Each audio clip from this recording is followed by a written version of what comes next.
Oh, hey, hi. Kamala Harris starts showing some mysteriously good polling, allegedly, even though none of it's reflected on RCP, after an endorsement from Obama. So does this mean that the details have been worked out for Kamala Harris to have a completely independent new term of all of her own ideas, or are we looking at Obama's new fourth term? We'll talk about that, what this means for the campaign, and a lot of stuff that's going on with the Kamala Harris campaign. I swear, the 3/4 of the show is going to be Kamala Harris stuff, so we'll be talking about that, where that goes, and what we do with that. In other news, with Biden being in lame duck territory, Russia and China start running joint drills over Alaska. Wondering if they will or if they won't. So we'll go over some of that, what that means, and where we go with that. With Biden in the news, Biden himself also pens an op-ed in the Washington Post. And yes, he totally wrote that. That was totally him questioning what we can do to reform the Supreme Court to make it back into his liberal playground again. So we'll go over some of that. What's in the op-ed that he totally wrote, and what actually could happen with some of this. And if we can get through everything else, we've got some Netanyahu and some foreign news as well, including the fact that the Liberty Bell, or at least a replica of it, has been hit with a large amount of vandalism from pro-Hamas and anti-Israel protests. It is going to be all of this and more over here on Contemporary. So, strap yourselves in, find some friends, get some food, and let's have some togetherness on a Tuesday night. And Whiskey Princess, bring me over, bring me in. You had me at come over, boy. I need a friend, I need a friend. I'm J. Edgar, and this is Contemporary.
I'm telling you right now, nothing, if you're streaming, recording, doing anything with media, nothing feels better than new headphones, brand new headphones. Just got them paired to Bluetooth today. I actually got them on Sunday, but I just got them paired to Bluetooth today. They feel fantastic. I'm really glad to have them. They're a lot better than even the old wireless ones that I had before. I mean, they're definitely better than the wired ones for what it is that I'm doing. The wired ones served as a good backup. And one of the things that I gotta say, as for being something that I got in 2020 from Five Below, just because I got wireless headphones and then realized at the very last minute, oh shit, hey you guys, I'm about to go for 24 hours. And I don't think those headphones are gonna last that long. I don't think they're rated for that long. Grabbing a set of wired stuff for on the cheap in a hurry because, you know, the Amazon was going to take 3 or 4 days because, hey, we can't get next day shipping anymore. Figure that shit out. But, I mean, they feel good. The sound quality is better. There's a lot of buttons on the side that I'm probably never going to use because I think you can do them as iPod media and everything else. And it's just, I don't need any of that. I just needed something that was comfortable, that had a decent amount of bass boost, could stay on my head for 2 hours at a time, 3 hours at a time, 4 hours at a time, and go. And I like the headphones that I had before, even though they were like a $20 Amazon special at the time. And the comfort was there. They didn't have the bass boost that these ones do, but the comfort was definitely there. And what I mean when I say that, and I recounted this story right after it happened, and this was again all the way back in 2020, was the fact that I had sat down, might have been 19 actually, because this might have been before any of the mask mandates went in. I think it was 19. I think it was before any of the mask bullshit went in. But in 19, my girlfriend at the time had wound up going into the loony bin, which might have belonged in, but we're not going to go over that one right now. And in stress, I sat down on my computer, and I said I was going to play for a little while on Fallout New Vegas. This was on a Sunday, so I wasn't doing any streaming or anything. I just needed to unwind. I said I'm going to sit down for a couple hours and just... I'm playing through the Honest Hearts DLC. And I'm thinking to myself, man, these headphones are starting to get uncomfortable for the first time. Thinking again, I'd only been on for a couple hours, thinking, okay, these aren't going to work long term, I'll have to do something else. I mean, and I said to myself in my own head, I said, you'd expect a pair of headphones that you paid for, meant to be wireless, would stay comfortable for longer. And then I looked at the clock and I said, 12 hours. Yeah, we definitely did a marathon game session that day, that's for sure. So, and they could hold up to it. I hope that these ones can do the same, even though I think my days of 12-hour gaming sessions are over at this point. We'll see what the winter brings, but I think those are pretty well over at this point. Anyway, we have got a ton of stuff to go over here today. A bunch of news, a bunch of things that I like and things that I hate. I mean, there are just tabs upon tabs. You will notice my computer with the brand new, well, not brand new, 2020 edition Ryzen 7 processor is bogging down because we have so many Chrome tabs open. But hey, I mean, 16 gigs of RAM gets bogged down on 2 Chrome tabs, am I right? I thought about going to Brave or something else like that, but I guess I had problems with it bogging down on my laptop too. I realized that I've got a way better system than what I had at that time, so maybe I'll experiment with that somewhere in the near future. For now, we've got everything open on Google, and we have got to get started in this. So let's check in with the live chat. When I looked over a bit before, I just saw that the lovely Palm was the only one who had been chatting at the time. We'll see if somebody else has come in.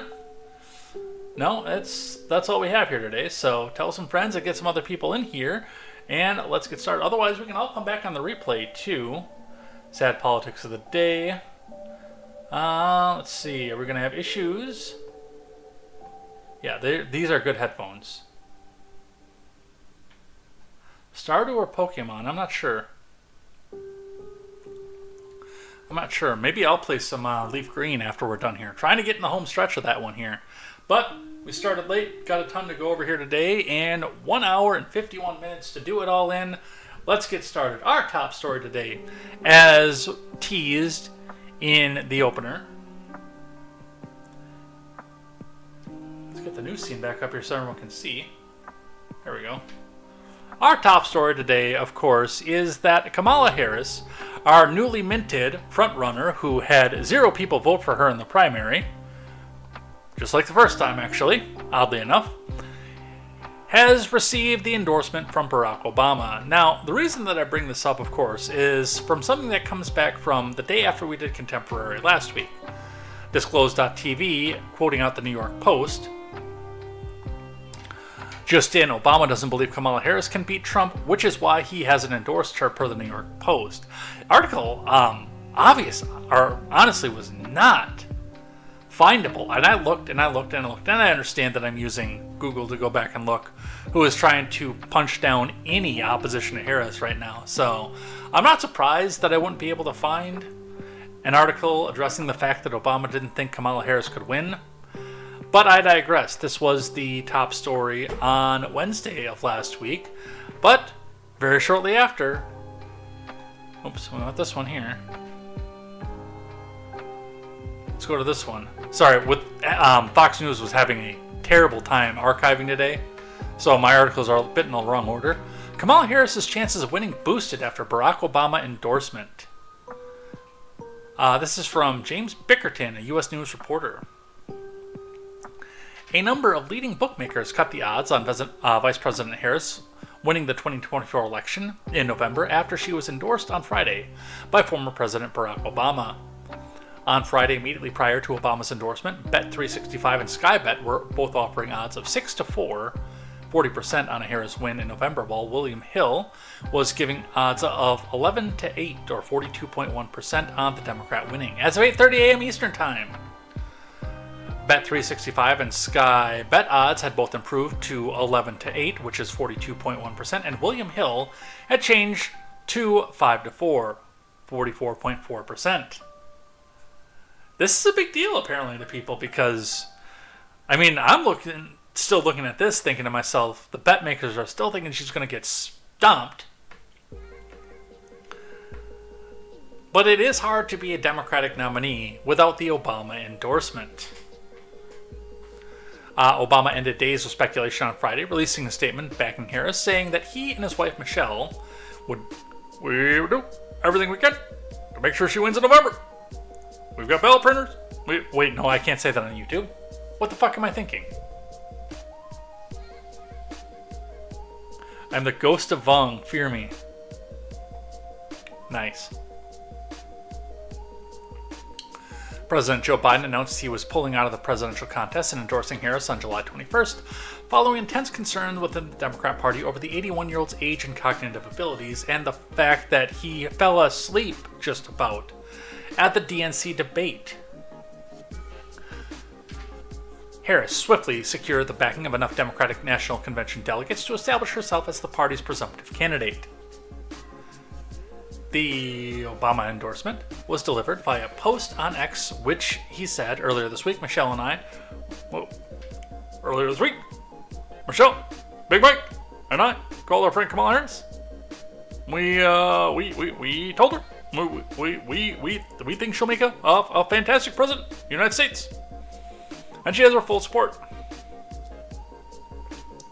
Now, I know that with this being a YouTube video, we cannot really go down a lot of the conspiracy road because of the fact that they'll come back and shut this shit down. Hell, I might lose this video based on the title alone because it's dangerous misinformation. That'll be the reason that they post on there too. And I won't get the ability to go back in and redo the title and anything else like that, but I mean, one has to ask the question because we go for 4 days in the middle of this with the biggest kingmakers in the Democratic Party saying, hell no, we won't go. And then the next thing you know, we're sitting here saying, no, we want this person to be the president. We fully support. That's what we're going to do. And there's nothing else going to happen. Because we are... We love democracy, and democracy. That's of course when Democrats win. It's not democracy when Republicans win. Even if the majority of people vote for them, it's not democracy. It's only democracy when people epic win. And I know there was a lot of speculation throughout the first Biden term that it was actually the third Obama term. I've had some questions about that myself. I'm not going to make a definitive statement, especially not on YouTube. But I have had some questions about that myself and where it goes. It's a critical moment for our country. We're going to do everything to make sure that she wins in November. We hope you join us. Now, and then there was some strategy, of course, that came down with the fact that they decided not... Biden is the caretaker. So nobody... Well, at least on the Democrat side, they probably have questioned this. They're just not going to come back out and say it out loud. But nobody's bringing up the fact that we've got the leader of the free world, the person with the nuclear football, saying he's too old, too feeble, and too demented to run for the presidency. But he doesn't have to have the nuclear football taken away from him. Part of that being, of course, the fact that I believe that will rob Harris of the ability of a second term, this counting as her first term. There has been some speculation about that. There have been people that have said that she can go and run as long as it's past the halfway point of a first term. The Constitution is actually very ambiguous on that with the term limits amendment. And it'd be another one of those things that would actually be nice to come back and get a definitive statement from the Supreme Court, even though the people that are going to be affected by it consider the Supreme Court to be illegitimate at this point. So we've got a lot of things that are just moving and shaking, and nobody knows what's going on in any of this here. So that is what we have for that. I will say, and I was talking to Palm about this over the weekend, before a lot of our weekend got upended on Monday. You can ask her about that if you want to know more about that. I am not at liberty to say that in a live stream. But we were actually talking about this, I think it was Sunday, if I remember correctly. But we were talking about the fact that, like, one of my favorite things about the Trump presidency, and, you know, honestly, I will come out and say, and this goes both with the politics of the Trump presidency and the presidency itself. I had a lot of money. I like the fact that the economy was booming, even though the legacy media wants to tell you that it was tanked and what happened in 2020 was reflective of the entire economy and superhero Biden saved the entire thing and everything else. I like what my wallet did during the Trump presidency especially, and where we came out from that. I like the job prospects that I had because of the Trump presidency. But one of my favorite things about the Trump campaign, the Trump presidency, and the second Trump campaign was the fact that a lot of things were brought to lawsuit. And a lot of it had to do with government procedure, various different things in the government where we just assumed that they went a certain way, but there actually wasn't any definition in any document to say, yes, this happens this way, this doesn't happen this way, and if you try to do this, then the courts will block you for that. We got a lot of that defined between 2015 and 2021. We had a ton of that defined in that short period of time. Because people kept bringing the suits. People kept suing Trump. People kept suing Congress. The Trump campaign kept suing Congress. Congress kept suing the administration, not the campaign. The Trump administration and the campaign kept suing Congress. Congress kept suing the Trump administration. And a lot of this actually got in front of the Supreme Court, and we got a solid yes or no answer to this stuff, where a lot of that was in the gray area. Whether or not Kamala can serve out the last 3 months of this term, a next term, and then a term in 2028, that's ambiguous right now. While I think that our economy would collapse and most of us would go into poverty under a Harris presidency, I would like to see that little tidbit get defined. So there's that avenue to things. Newsweek contacted a representative of Trump's 2024 campaign and Vice President Harris for comment on Saturday by email outside of regular business hours. Overall, the betting website Polymarket gave Trump a 59% chance of winning the 2024 presidential election on Saturday morning against 40% for Harris. An Emerson College polling, the Hill survey published this week, found Harris was behind Trump in 4 key swing states and tied in a 5th, but generally performing better than Biden, it showed. Now, that's always interesting, of course, because we go and visit our good friends at Real Clear Politics to get the aggregate, because you can make single polls say whatever the fuck you want them to. And I was looking at RCP a little bit on Sunday.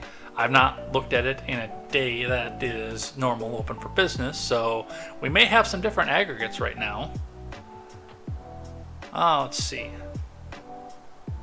Because we can pull the swing states by doing all the polls too. Trump versus Harris, as of right now. Important to keep in mind is that, oh shit, that went up. A Harvard-Harris poll came in that I think bumped that up. Since I've looked at this last, the Morning Consult and Reuters Ipsos polls have come in, and then the Harvard-Harris poll came in. So when I looked at this on Sunday, this was Trump plus 1.7 as the aggregate. So taking an average of all the polls that have been conducted by various different outlets here, with pretty solid margins of error in this too. So like the Morning Consult, I think, would be the most accurate, and that's got a massive number of participants in it as well, with a +1. The Reuters, I don't know how much stock I would put into it. It is registered voters, but it's got a huge margin of error, and it's got less than 1,000 registered voters to it. But I am still seeing the momentum for the Trump campaign as we go. And then when we look at battlegrounds, it gets a little bit more interesting.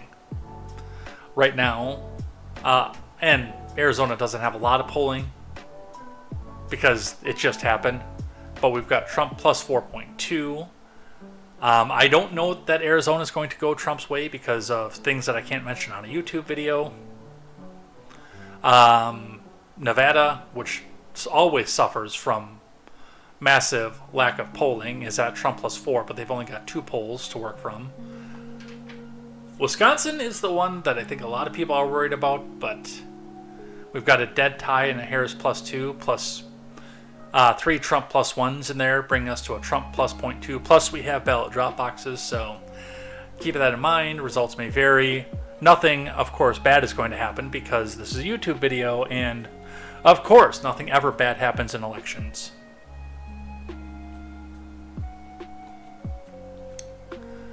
Michigan is actually Harris plus 2, with a Bloomberg Morning Consult bringing up plus 11 Harris. So I'm kind of interested to see where that goes because that was slipping into Trump territory under Biden. Pennsylvania, Trump plus 2 plus 2.7. In spite of a lot of things, I don't know that Pennsylvania is in play right now. North Carolina suffers from lack of polling. And Georgia, plus 3.6, in spite of the fact that everyone's bragging about this massive, massive Kamala Harris rally in Atlanta. 15,000 people slated to show up. I don't know. We'll see what happens in November. I am preparing for a Harris presidency, which means getting more canned goods, more non-perishables, banking up a little bit of money, shoring up my job and my job prospects to make sure that it's going to be there no matter what. Asking the questions and looking for alternatives. Dropping some weight, dropping a vice, and learning a new skill. As you all should be. Let's see. We just tell the truth. VP Harris' longtime mentor repeatedly defended controversial Obama pastor. From Cameron Cawthorn and Andrew Mark Miller. Kamala Harris's pastor and longtime mentor repeatedly defended former President Obama's controversial pastor, Jeremiah Wright, when his past sermon sparked a firestorm of controversy during the 2008. This has nothing to do with the election. Why did this make it in? Next. We're getting rid of that one. The running mate race goes back on here. Obama's strategist shouts out one candidate for Harris running mate. David Axelrod, who has not made a correct political decision since 2010, applauds Tim Walz's aggressive campaign for vice president, except for the fact that nobody knows who Tim Walz is. Tim Walz had 15 minutes of fame in 2020 during the St. George riots. Now nobody knows who he is. I do, based on the fact that I live on the border of his state, and the fact that he's a moron, but for the most part nobody knows who he is. From Stephen Sorass. Yes, his last name actually is Sorass. A former Obama strategist has given a shout out to current Midwestern governor for his aggressive campaign to join the ticket of presumptive Democratic presidential nominee Kamala Harris. David Axelrod, the chief strategist for former President Obama's presidential campaigns, praised the Minnesota governor in a post on social media as reports indicate that Walz is on Harris' shortlist to be her vice president. Whether he makes it or not, there's no doubt Minnesota Governor Tim Walz is running the most aggressive campaign for VP in the field. Which just screams of, pick me, I'm right here, Minnesota matters, pick me. Although, strategically the Harris campaign might need it. I haven't seen polling for Minnesota from post Biden dropout, but Minnesota was in play for probably the first time since before I was born. for Republicans. Minnesota has been a blue stronghold for as long as I can remember, and probably a lot longer than that. Remember, in the famed 49 state landslide for Reagan in 1984, Minnesota was the only holdout. And for that to be in play right now should send a lot of people panicking. So that actually might strategically not be the worst idea in the world. While much of the Veep Stakes conversation is centered on 4 names, Mark Kelly, Josh Shapiro, Andy Beshear, and Roy Cooper, Wallace is included in the broader list, along with Mayor Pete Buttplug, Gina Raimondo, the Commerce Secretary, who has Gina Raimondo, reminder, has more baggage than a Southwest baggage claim. J.B. Pritzker, who was run by the mob, and a Michigan governor. No, they honestly really tried to kidnap me, Whitmer.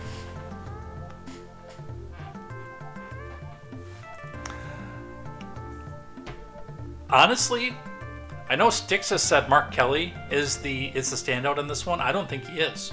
I think Beshear is.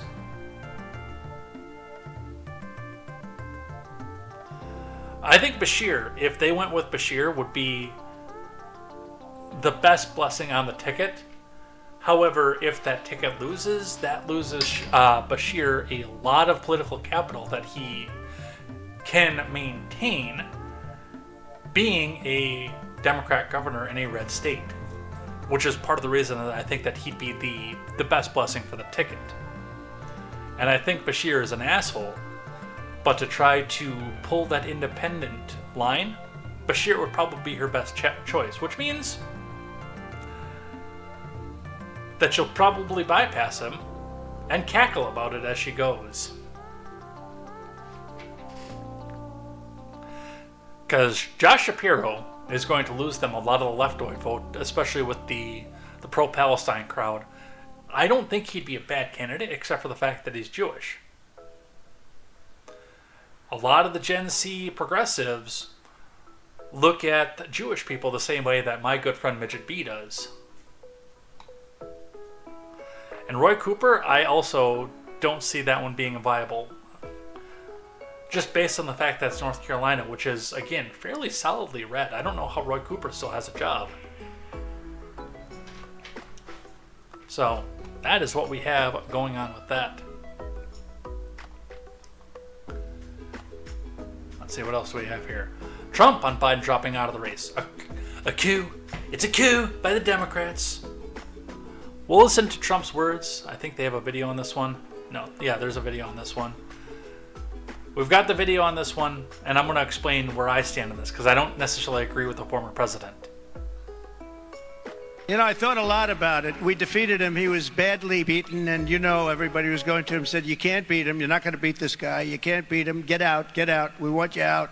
There was nothing nice about what they were doing. And they were saying, we want you out of the race. You're going to lose. We want to put somebody else in. How about that? Somebody else in. It's like a prize fighter. He's losing badly, ready to be knocked out. And they say, well, wait, let's stop the fight. Let's put somebody else in. It doesn't work that way, and it's not supposed to work that way. And this really was a coup by the Democrats. This was a coup, nothing else. This was a coup. He got 14 million votes. I hate to stick up for Biden, but, he didn't want to do what he did. He said, I'll never go out. I'll never, ever go out. 2 days later, I'm proud to go out. Because the fascists went after him. They threatened him with the 25th Amendment.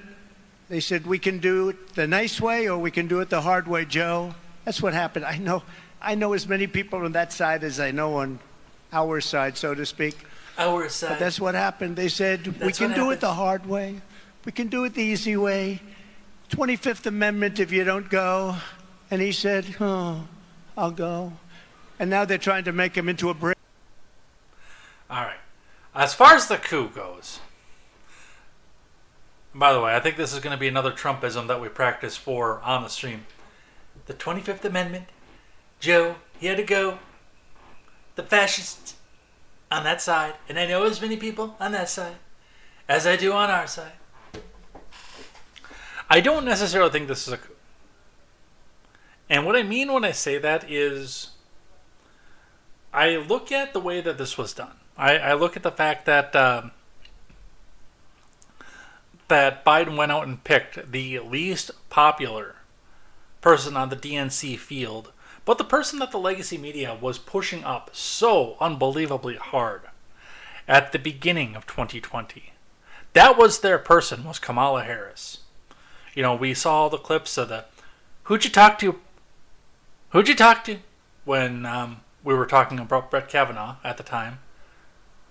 Who did you know in that law firm?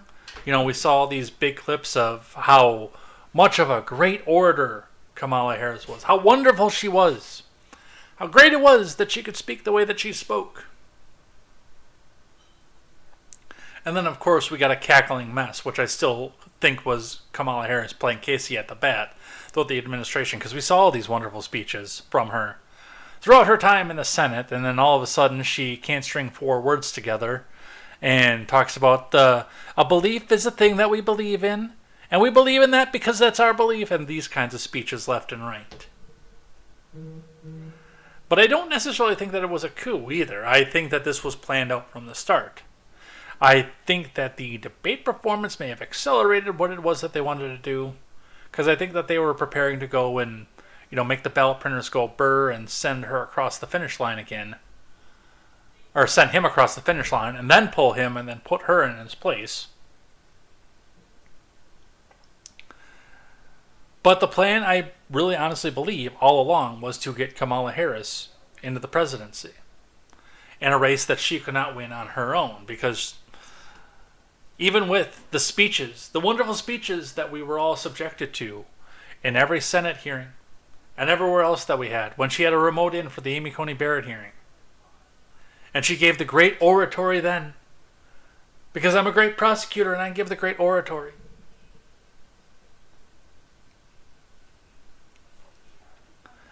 Still was the least popular candidate out there. So, that is what we have with that. Alright, what else do we have? We got a bunch more to go over here. The campaigning is coming in. Harris raises $200 million in first week of campaign. Part of that coming from Joe's coffers, by the way. That's the part they won't tell you. Vice President Harris brought in $200 million during the first week of her presidential campaign, with 66% of all donations coming from first-time donors, according to the campaign. Got some issues with that as well. Biden's decision to step aside as the Democratic nominee upended the 2024 race, giving the party a jolt of enthusiasm and an influx of donations. Former President Trump and the RNC had been catching up to Biden and the Democratic National Committee in fundraising before Biden's extraordinary decision to drop out. You know, Tim over there, our friend that wears the beanie, has brought up a few good points on that as well, because there's really no verification to who is doing the donating. And they do that to both sides, too. I'm not going to say this is a Democrat thing, but Act Blue is, I mean, James O'Keefe has come out and kicked the door open on Act Blue, showing the fact that big corporate donors like to use stolen identities to get over and get past the donation threshold, stolen bank accounts, stolen debit cards to do this kind of stuff. And of course, the fact that a donation to any candidate in Act Blue is no guarantee ever that your money is going to that candidate. It's a gigantic slush fund that can get rearranged as they see fit. I mean, Act Blue is just full of problems. O'Keefe has pointed it out, and it got subsequently ignored, because my Nazi, he's a Nazi. Look at him, he's such a Nazi. Let's see. Former President Trump and RNC committee had been catching up to Biden and the Democratic National Committee in fundraising before Biden's extraordinary decision to drop out. Harris's fundraising haul will give her campaign major financial boost as she seeks to officially lock up the party's nomination and win the White House in November. You know, in spite of the fact that Hillary outspent Trump 5-1 in 2016, but a bunch of people on 4chan with the ability to Photoshop a meme put out a lot of campaign stuff for free. Keep that in mind. More than 170,000 new volunteers have joined the Harris campaign in the week since Biden dropped out and endorsed her as the nominee per the campaign. The momentum and energy for the vice president is real, and so are the fundamentals of this race. This election will be very close and decided by a small number of voters in just a few states where we have ballot printers. Of course, Michael Tyler, the campaign's communications director, wrote in the campaign memo. So we will watch what happens with that. I am probably swimming dangerously close to the YouTube terms of service at this point, but this will go up on the audio platform anyway, so come on, bring it on. From the Daily Wire, Guy Benson warns media will try to make Kamala's campaign a 3-month honeymoon. From Virginia Kruta.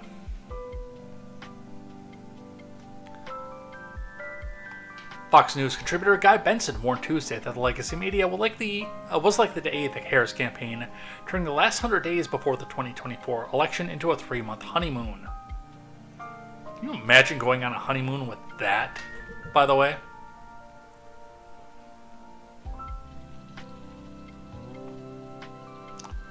I saw you. You were over there talking to that cocktail waitress. Who do you know in that tiki bar? What were you trying to do over there to get that cocktail? I don't believe that you were trying to just get a drink. Who'd you talk to?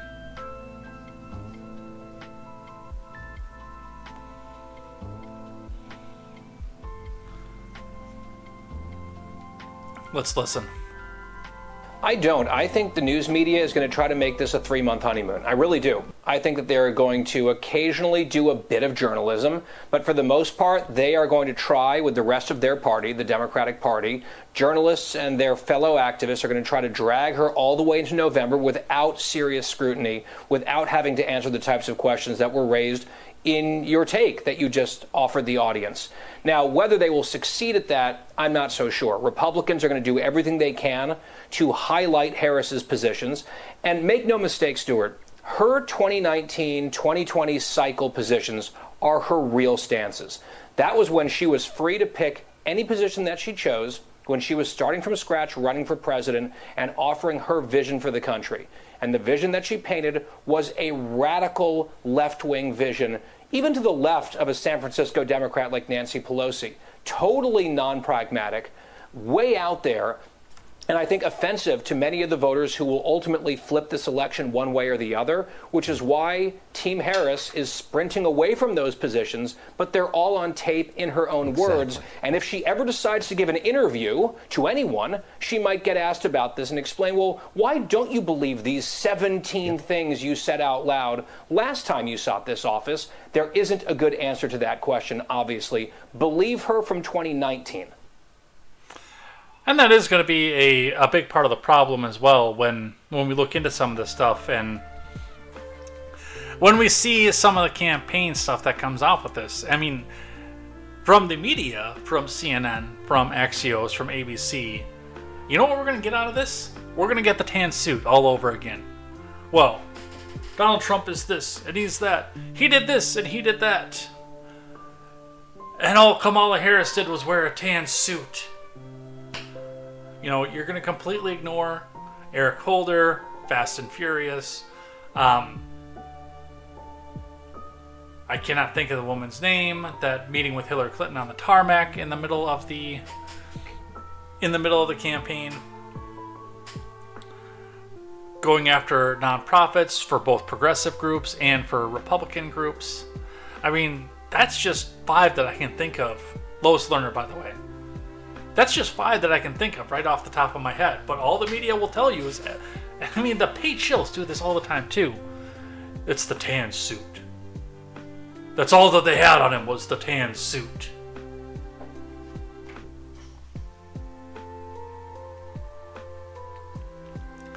But again, the big difference with even the midterm Obama campaign in 2012 and now is the fact that, I mean, social media, it was just in its infancy in 2008 and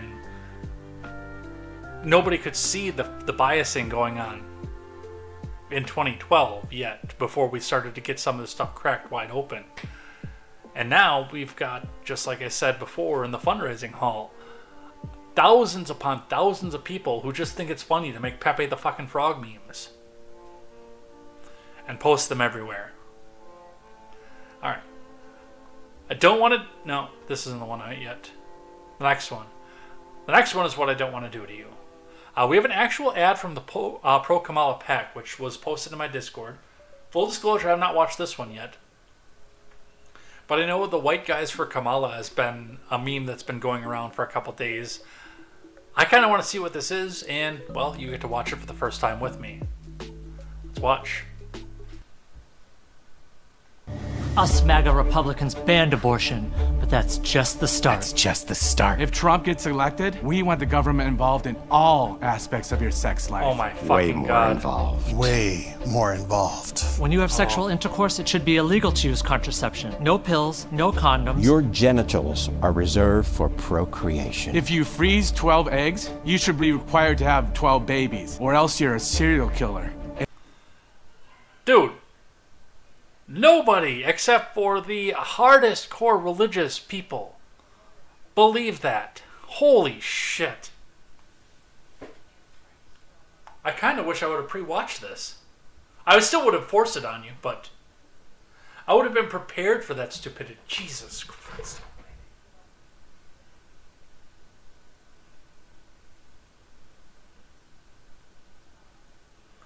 Oh, my fucking brain hurts.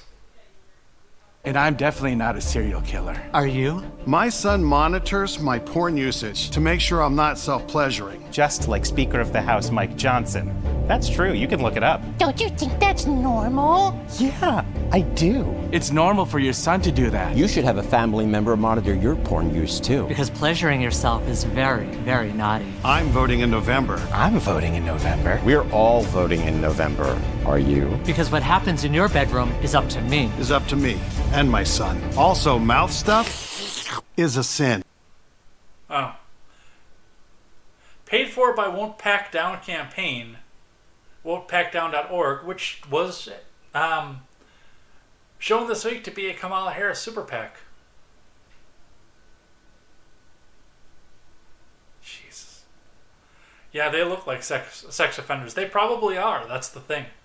Hey, you want a few years off your sentence? Go back out and act like MAGA Republicans and look like this when you do.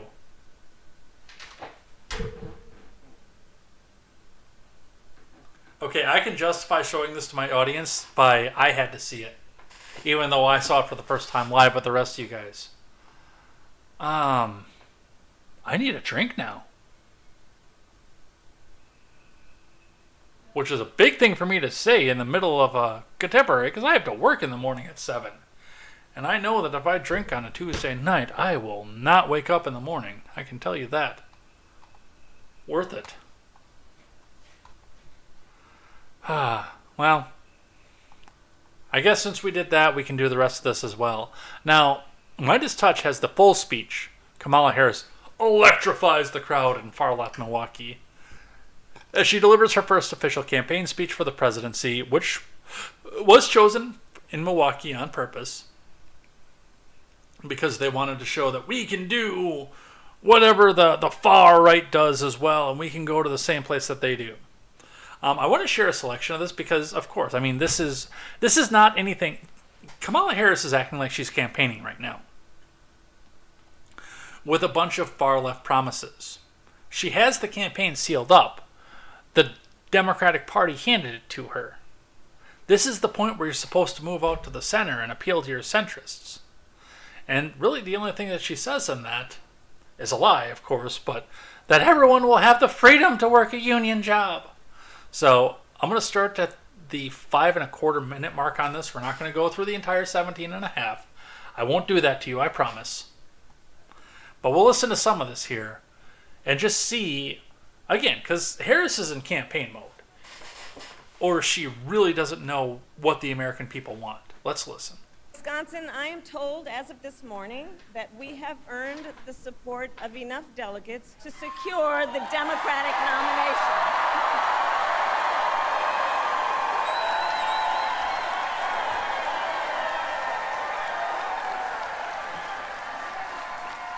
And I am so very honored, and I pledge to you I will spend the coming weeks continuing to unite our party so that we are ready to win in November.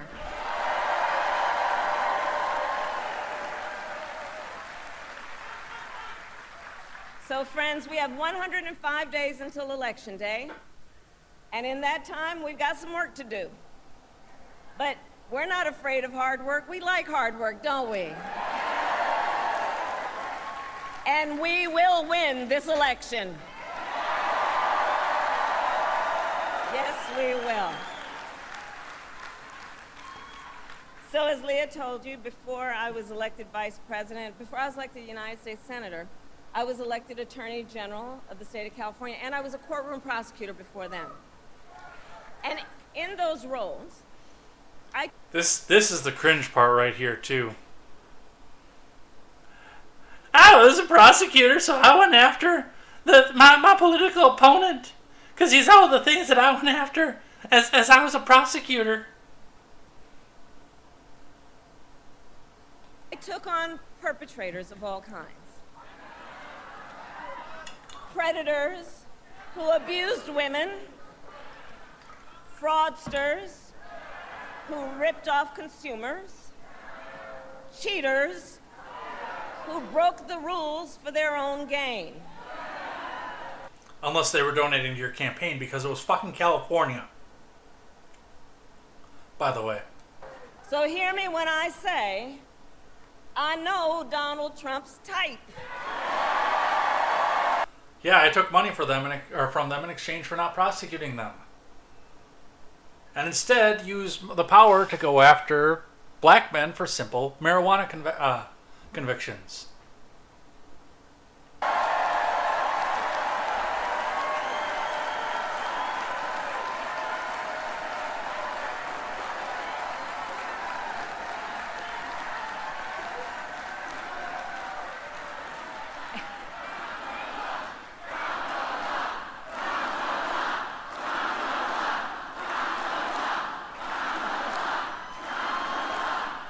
I remember when that chant was extremely fascist, by the way.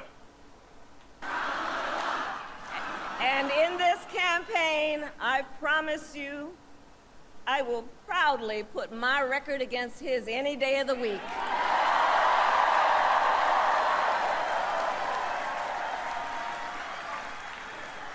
As Attorney General of California, I took on one of our country's largest for-profit colleges that was scamming students. Donald Trump ran a for-profit college that scammed students. As a prosecutor, I specialized in cases involving sexual abuse. Well, Trump was found liable for committing sexual abuse. But nobody could get a conviction on him because there lacked evidence.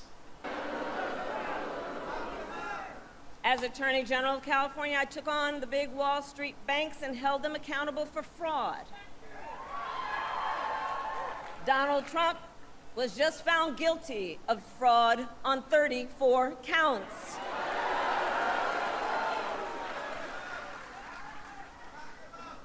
But let's also make no mistake, this campaign is not just about us versus Donald Trump.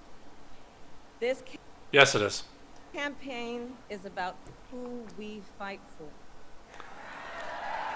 The farthest left among us. Fight for. Just look at how we are running our campaigns. So you're running your campaign through a corporate machine that wants to keep people enslaved to the corporations that are donating to you. Donald Trump is relying on support from billionaires and big corporations. And he is trading access in exchange for campaign contributions. No, he's not. That's you. A couple months ago, y'all saw that a couple months ago at Mar-a-Lago, he literally promised big oil companies, big oil lobbyists, he would do their bidding for $1 billion in campaign donations. No, that didn't actually happen, but... On the other hand, we are running a people-powered campaign.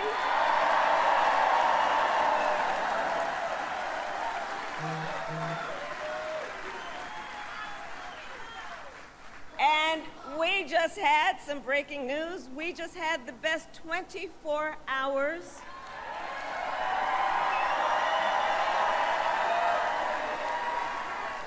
grassroots fundraising in presidential campaign history. There was nothing grassroots about that. And because we are a people-powered campaign, that is how you know we will be a people-first presidency. And Wisconsin, this campaign is also about two different visions for our nation. One, where we are focused on the future. The other, focused on the past. We believe in a future where every person has the opportunity not just to get by, but to get ahead.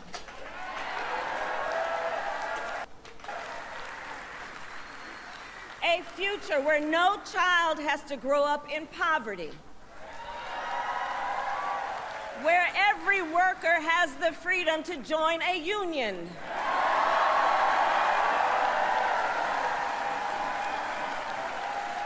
Where every person has affordable health care, affordable child care, and paid family leave. All on the backs of middle-class taxpayers, of course. But again, we look at this. There are two options, because this is why I say that Kamala Harris is in primary campaign mode. Because there are two key parts of that speech. And yes, I apologize for making you listen to 6 minutes of it. But the two key parts of the speech that she gave are Donald Trump is evil, so you should vote for me. And here's a list of far-left promises. That doesn't play with the middle-class voter anymore. It didn't in the first place. That's why Barack Obama had to temper his message down. Because, I mean, this is first-term primary Barack Obama level stuff that she's doing here, minus the Donald Trump stuff because he hadn't been in politics yet. He focused his ire on Bush. But that's where we have with that. So that's what this is going to be about, and I don't know that it's going to actually pass muster with the American people. I don't. Alright, let's keep going. Speaking of the progressivism and the lefticism, in case, and I'm sure that a lot of middle America, soccer mommy America, didn't watch that speech that we just watched together, but we're starting to see, because, you know, this was one of the things that was brought up during the campaign that made it hard for, yes, even some of the more middle-of-the-road voters in places like Iowa, New Hampshire, to get behind. This is why Kamala Harris dropped out before the first campaign, before the first primaries, because she knew that she wasn't going anywhere. And wokeness, breaking, GovTrack just deleted their 2019 page that ranked Kamala Harris as the most liberal of all 100 senators. And wokeness going out with it. It would be a shame if we made it viral. Which is cringy as shit. That's like cringe X101. But yes, with a screenshot, of course, Senator Kamala Harris's 2019 report card. Ranked the most liberal of all senators. Our unique ideology analysis assigns a score to members of Congress according to the legislative behavior by how similar a pattern of bills and resolutions they co-sponsor are to other members of Congress. Why that's important? Well, again, of course, Kamala Harris can go back and run to the base and fire up the base and say, evil Donald Trump, and here's your free stuff. That kind of thing doesn't play. Kentucky. Missouri, which is straddling on the fence right now. Texas, that they're desperately trying to win over. Virginia is starting to move out of that camp. Virginia is in play right now. Obviously, it's not going to go out and play in Florida or anything like that, which is typically a bellwether. That doesn't play in Rust Belt, Ohio. Wisconsin, for the most part, although they have ballot printers for that. This is not a winning independent campaign.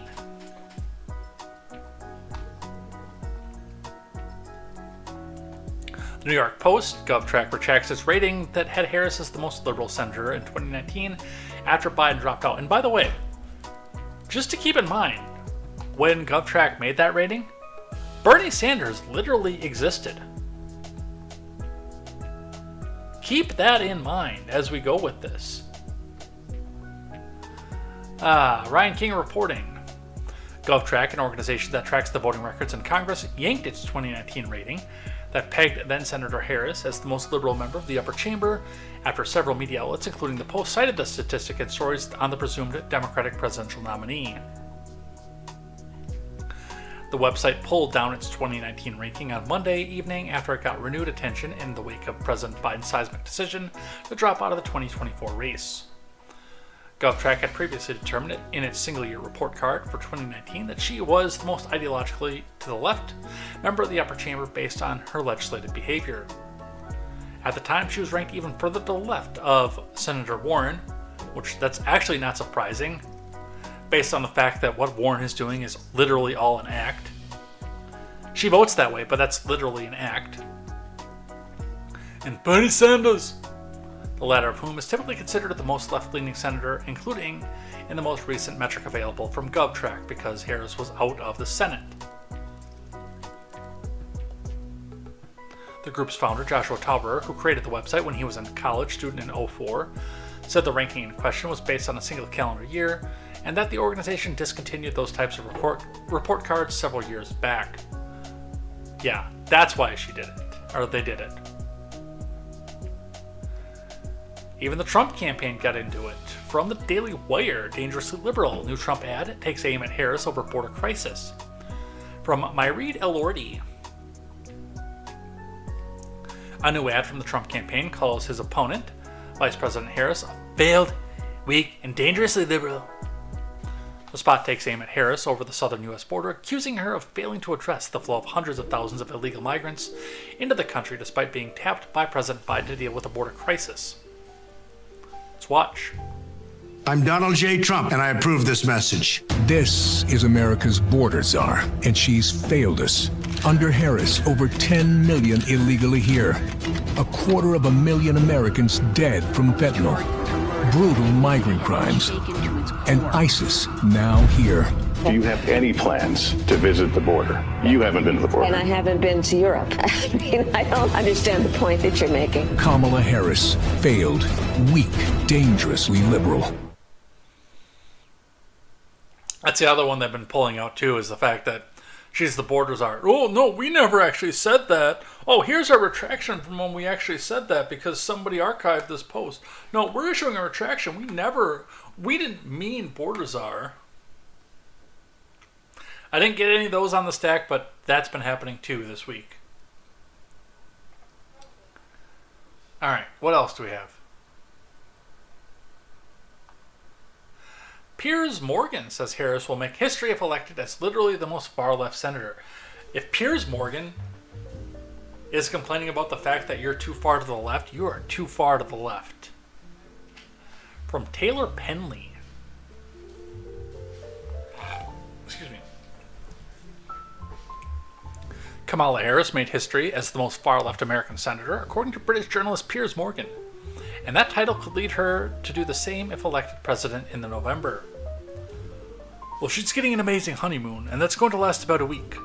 Then reality will kick in, and Donald Trump will start going very hard, as he already has, about her record, and her record is she's literally probably the most far-left senator in modern American history.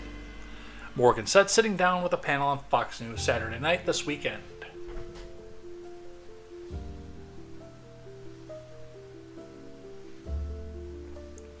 Less than 36 hours after Biden suspended his re-election campaign, Harris announced in social media post she had locked up the party's nomination, pointing to support from a majority of the 4,000 delegates slated to head the Democratic National Convention in Chicago next month.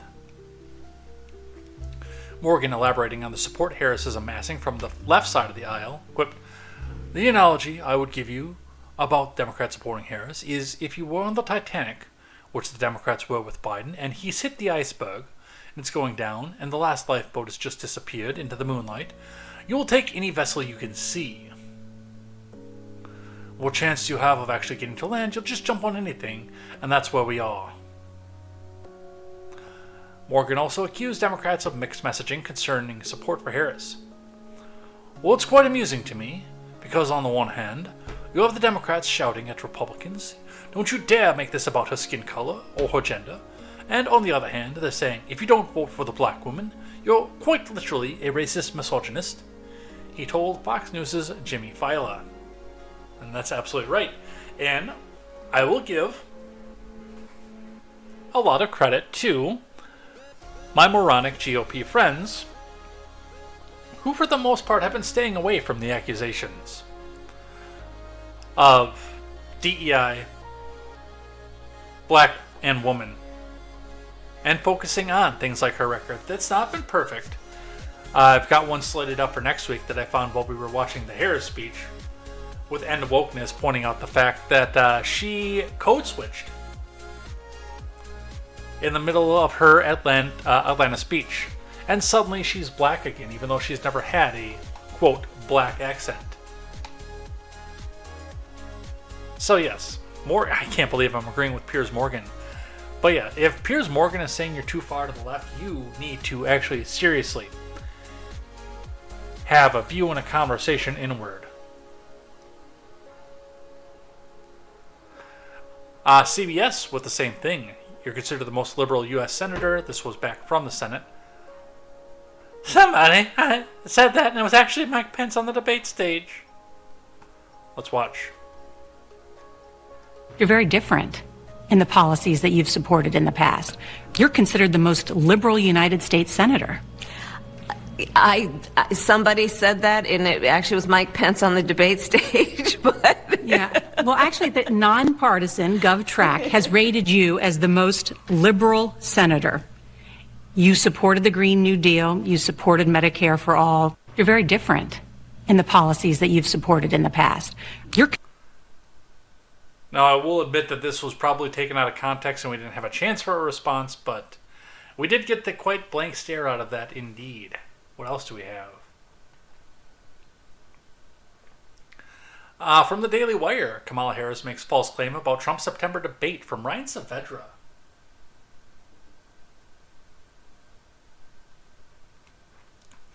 Vice President Harris falsely suggested that former President Trump agreed to debate her in September and that he is now trying to back out of the debate.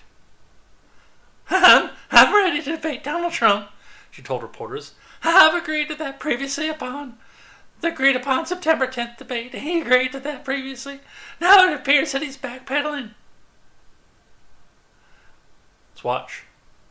I'm ready to debate Donald Trump. I have agreed to the previously agreed upon September 10th debate. He agreed to that previously. Now it appears he's backpedaling, but I'm ready. And I think the voters deserve to see the split screen that exists in this race on a debate stage. And so I'm ready. Let's go.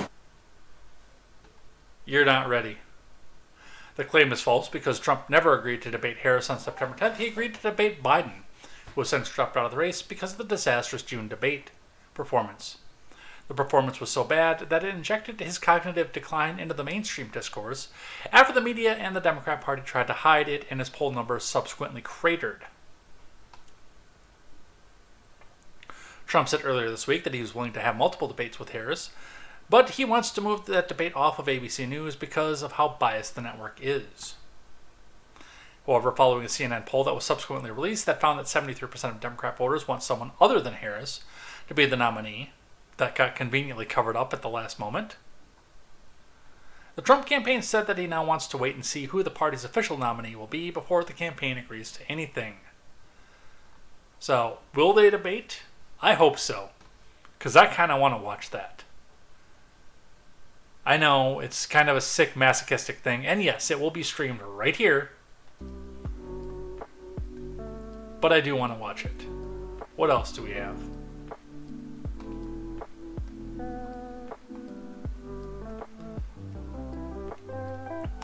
On the cover-up, which I think might be a part of the reason that we're sitting at 73% support of another nominee, 92% of voters blame Harris for Biden health cover-up, according to a poll from A.G. Gonkarski.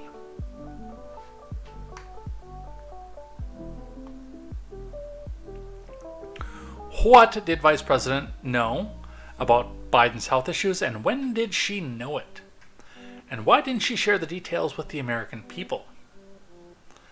That last is the question nearly everyone has, according to a YouGov Times of London poll of 1,170 registered voters.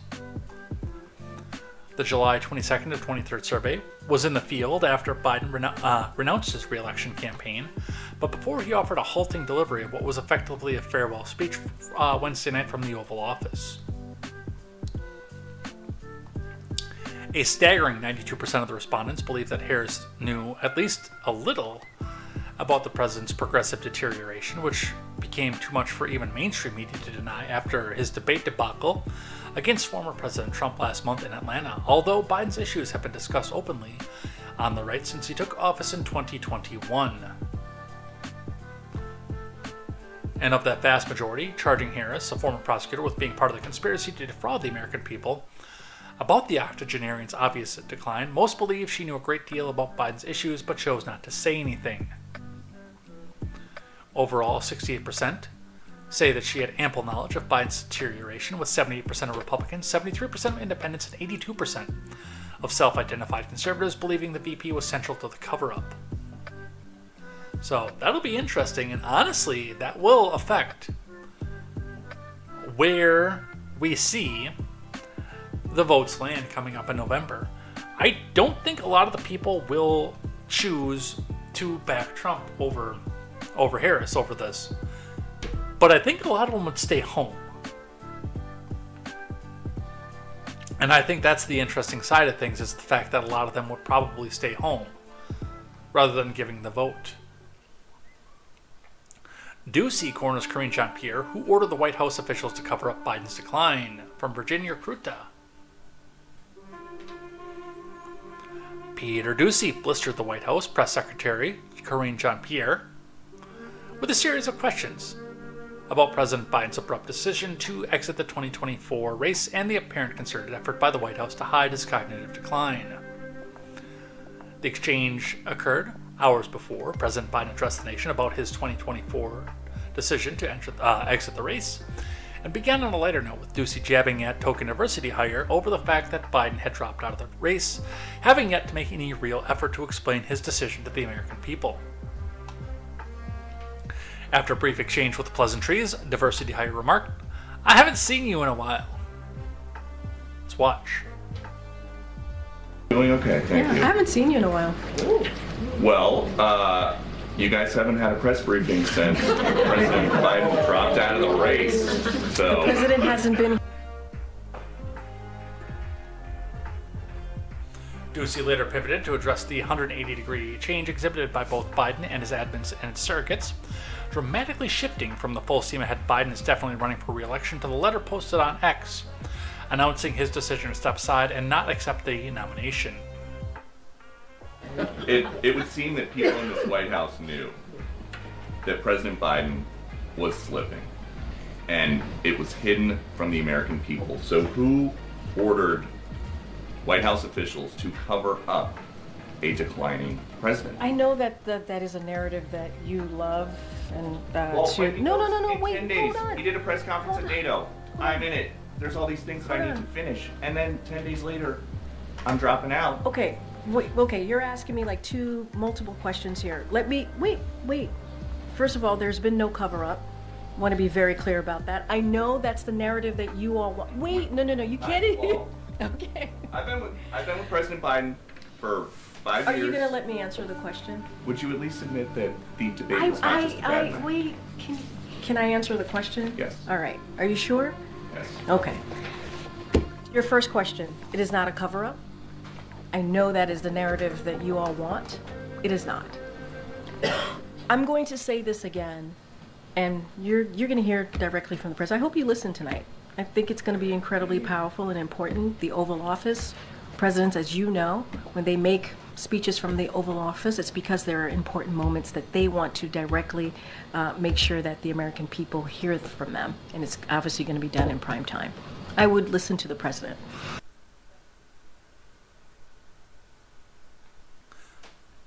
Yeah, they all knew. They wanted to try to get him out to the finish line and then have him step aside for Harris, but I mean, everybody knew.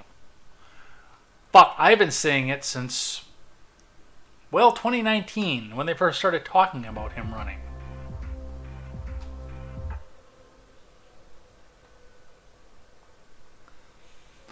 Another one, a campaign misstep that will probably cost a lot of the leftoid voters, who again are not going to cross the aisle and vote for Trump because he is just as far in the tank as Harris appears to be in this point, but still is going to be, I mean, it's a situation where these people are literally protesting both the Jewish people and the Israeli people at the same time.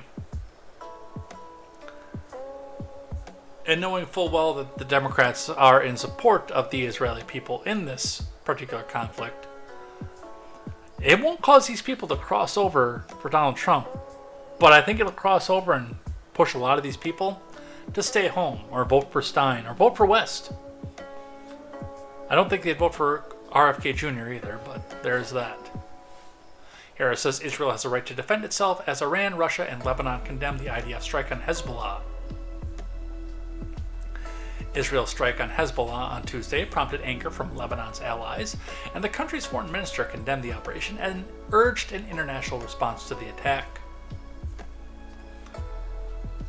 I wanted to address what happened over the last few hours in terms of the Middle East, and be very clear, Israel has a right to defend itself. As more and more people on the left side of the aisle decide to stay home.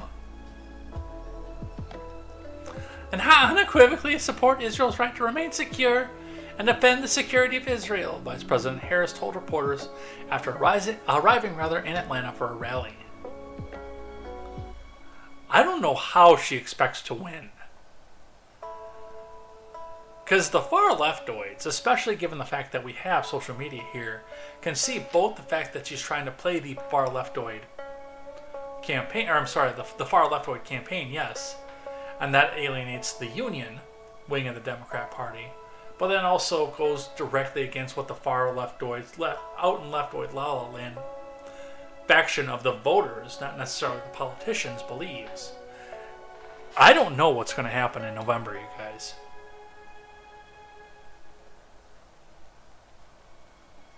I think there's going to be a lot of stuff that I can't say on YouTube necessary.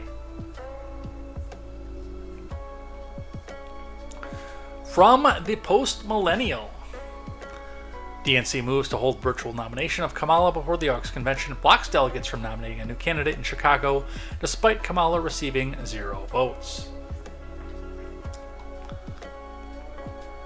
From Hayden Cunningham, I'm going to read just a brief bit about this, and then I'm going to explain why this isn't as much of a scandal as it seems like it should be on paper, but also where Democrats should consider this to be a scandal, because those are two completely different things.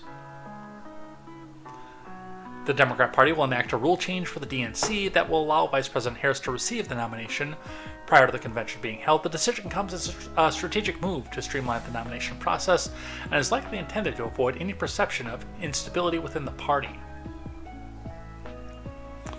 A virtual roll call will be held during the first week of August to formalize Harris's nomination, confirming her as the party's candidate after she secured support from a majority of delegates without any intra-party challengers. This move follows President Biden's announcement that he will not seek re-election and his endorsement of Harris as the party's nominee. Despite Biden's endorsement, his delegates, nearly all of the pledged delegates for the convention, were not legally obligated to support Harris. However, the party has taken proactive steps to guarantee Harris's nomination, ensuring she faces no competition, and to demand their compliance. The virtual roll call, planned since May, was implemented to allow the Democratic ticket ample time to appear on ballots in states. With early filing deadlines, the plan was to have Biden confirmed in advance of the convention. The difference is that Biden actually ran for president and received votes, and Harris has not received any votes. Now, why is this important? The post-millennial is going to bring this up and put this forward as an issue, even though it's actually legally not an issue. Even before the rule change, it's not any sort of an issue within the Democratic Party.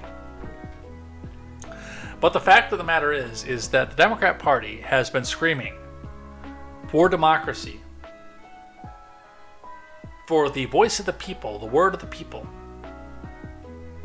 And then, of course, suppressing any challenge to their main candidate, like Dean Phillips, who is now the avowed Putin supporter and Putin puppet. And a vote for Dean Phillips is a vote for Vladimir Putin through Donald Trump. Remember, that was a narrative that came out at the time during the primaries. Now, by the convention rules of the DNC, and we've known about this for a very long time. In fact, I actually expected Biden to go to the convention and stand aside and say, I want to pledge all my delegates to my successor, whoever it may be. And I didn't think for the life of me it was going to be Harris either when he did so. I thought it would be Newsom if he did that. But yes, it's completely legal for him to do that, for Biden to pledge his delegates to somebody else. Also, oddly enough, the delegates have free will. If they're not bound by a vote, they can go put their vote behind whoever they want. They don't have to come back in and say, I want Harris, I want Newsom, I want Buttigieg, I want any of these people. They can pick any of the people out there if the candidate that got the most votes that pledged to them drops out of the race for whatever reason. They're free floating. Now again, like I said, with the post-millennial, they're going to point out the hypocrisy of the Democrat Party saying they're defending democracy without the people actually voting on who their nominee is going to be. With the propaganda, even still, given what Kamala Harris got in the primary in 2020, I don't know that this is going to turn out the way that the Uniparty wants it to. And it might. It's possible. But we're never going to know what the will of the people is because they can't come back and hold a vote this late. We know that the will of the Democratic voters, 14 million of them, want Biden for whatever reason. I don't know why, but they do. Maybe it's because, again, they've been told that Marianne Williamson and Dean Phillips were Nazis who wanted to sell the country over to Russia. That's why they were running. That's a possibility.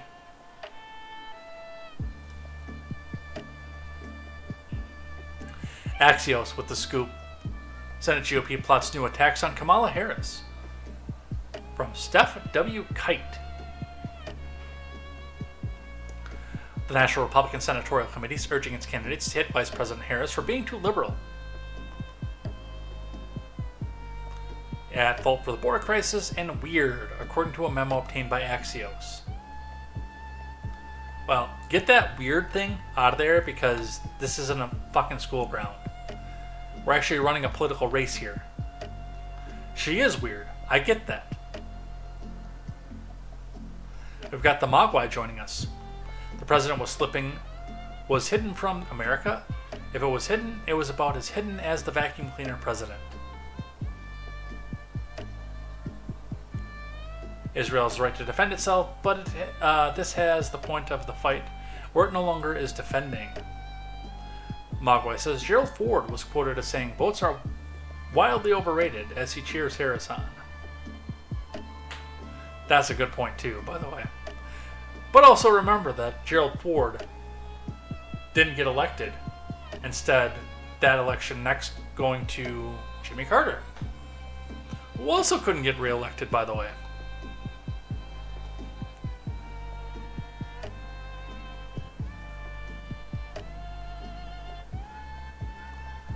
Republicans are pivoting to their new election playbook that argues Harris could even be better for down-ballot Republicans than Biden. The GOP plans to exploit the dynamic of Biden himself having doubted the VP's chances at beating Trump. It's important to remember that the only reason Biden held on as long as he did was by aggressively making the case that his vice president is an even worse candidate than him, and our SC Executive Director Jason Thielman wrote in a memo sent to campaigns on Monday.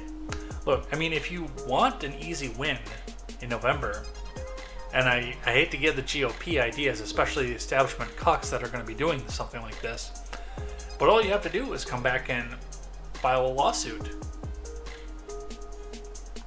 pointing out the fact that all these people are disenfranchised because they all voted for Biden. And yes, that's a real thing. Amuse. Kamala Harris must return the campaign funds she seized from former presumptive Democratic nominee, so says the FEC chairman Sean Cooksey. After Biden was forced out under the threat of 25th Amendment, Harris laid claim to the campaign's bank accounts. Cooksey pointing out 11 Campaign Finance Reform, Section 110.1, subsection B, paragraph 3. If the candidate is not a candidate in the general election, all contributions made for the general election shall be either returned or refunded to the contributors or redesignated or reattributed as appropriate, which means that they may still be fair game. This would actually require a Supreme Court ruling. Again, one of those things that I like to see from this political environment is that some of these ambiguous gray areas are being addressed. So I want to get down to that. This is 11 Campaign Finance Reform, section none to 11 or 110.1, contributions by person other than the multi-candidate political committees. So we go down to section or subsection B, paragraph 3. Subsection B, paragraph 3.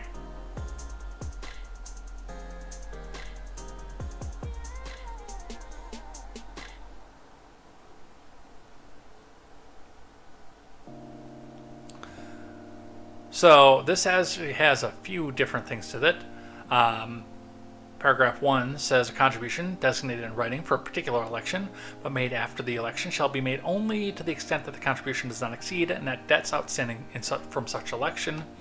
To the extent that such contribution exceeds net debts outstanding, the candidate or candidate's authorized political committee shall return or deposit the contribution within 10 days from the date of the treasurer's receipt to the contribution as provided by 11 Campaign Finance Reform 103.3 subsection A, and if section A, and if deposited, then within 60 days from the date of the treasurer's receipt, the treasurer shall take the following action as appropriate: refund the contribution using committee check or similar draft, obtain a redesignation by the contributor for another election in accordance with 11 CFR 110.1 subsection B, paragraph 5, or obtain a written reattribution to another contributor in accordance with 11 Campaign Finance Reform 110.1 subsection K, paragraph 3.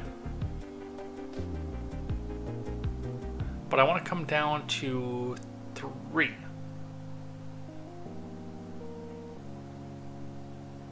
Where did I put that? Yeah, if the candidate is not a candidate in the general election, all contributions made for general elections shall either be returned or refunded to the contributors or redesignated in accordance with 11 Campaign Finance Reform 110.1 section B subsection 5, or reattributed in accordance with 110.1 K3. So let's look up at B5.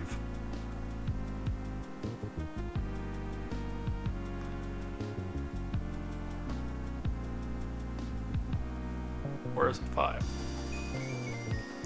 The treasurer of an authorized political committee may request a written redesignation of a contribution by the contributor for a different election if the contribution was designated in writing for a particular election and the contribution, either on its face or when aggregated with other contributions from the same contributor for the same election, exceeds the limitation on contributions set forth in B1. The contribution was designated in writing for a particular election and the contribution was made after the election, and contribution cannot be accepted under the net debts outstanding provision. The contribution was not designated in writing for a particular election. The contribution was not designated in writing for a particular election, and the contribution was received after the date of an election, which there are net debts outstanding on the date the contribution was received. But now we have to go down to K.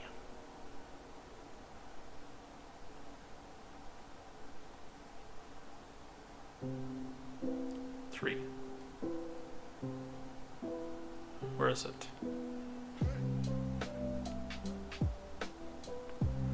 I had it here just a second ago.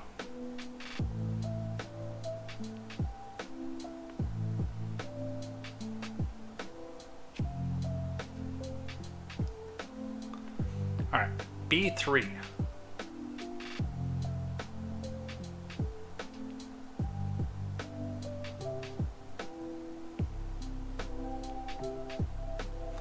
So 110.1 K3. So let's get down to K. Yeah, this is quite lengthy. I apologize. I should have this bookmarked at some point. C, D, E, F, G,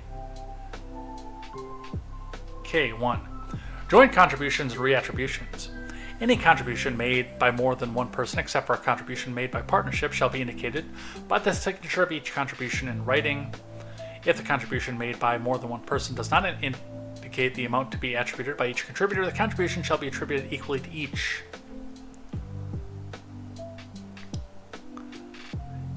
If a contribution to a candidate or political committee, either on its face or when aggregated with other contributions from the same contributor, exceeds the limitations, contribution shall be considered reattributed to another contributor. So that's, again, returns. So this is all returns. This actually might apply. I wanted to look at K a little bit because I didn't do that the first time I read through this. So it's possible this can be legally reattributed to Kamala, but this is a gray area.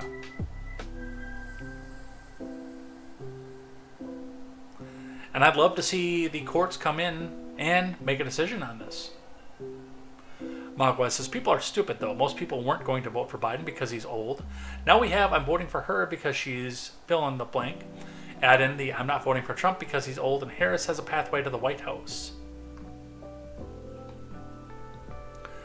Mog says, he feels like he's listening to a Mike Pence speech. You take that shit back right fucking now. I do not want war in the Middle East. And you know that. A Mike Pence speech would be, I want this campaign contribution to be the reasoning for why we must have a state in Israel and a consistent U.S. force there.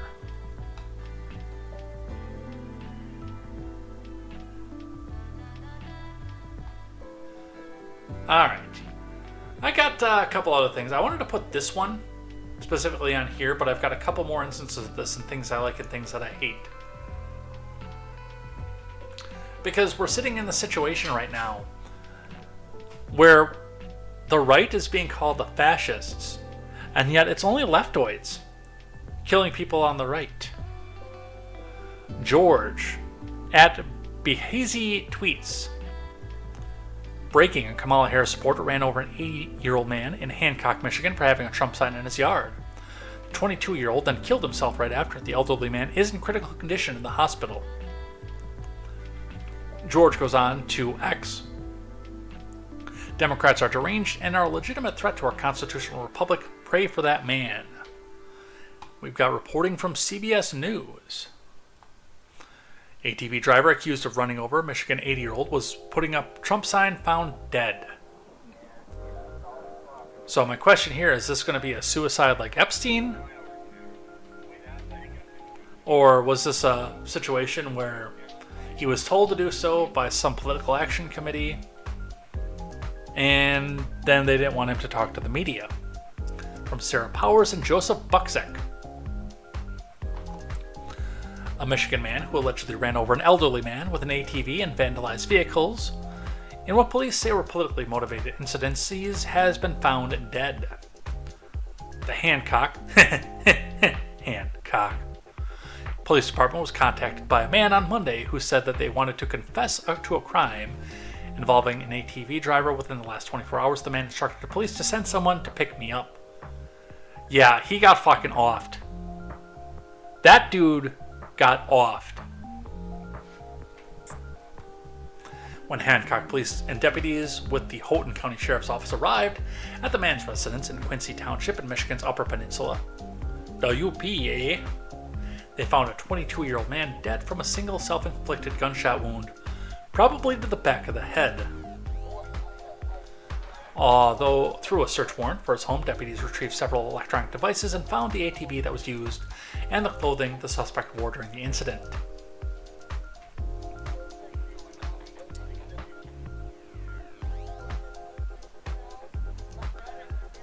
It's funny, they don't give the name. Probably because 4chan can find his old archived social media posts.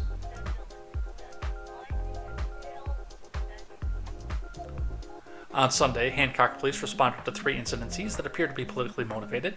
Police say the victims displayed political yard signs for former President Trump and law enforcement appreciation flags and stickers. In 2 of the incidences, the suspect intentionally vandalized vehicles, according to a release from Hancock Police Chief Tammy Sleeman.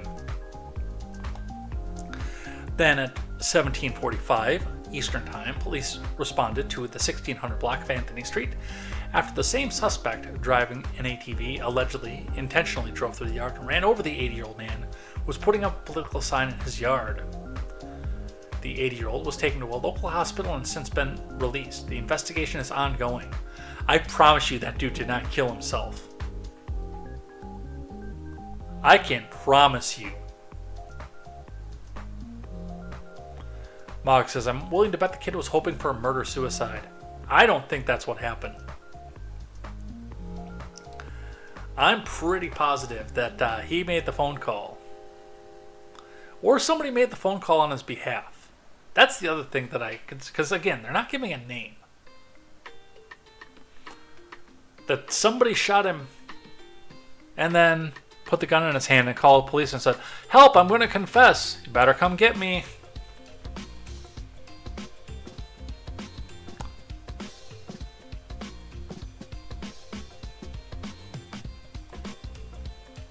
That one doesn't pass the smell test to me, you guys. Let me see if this one has the name.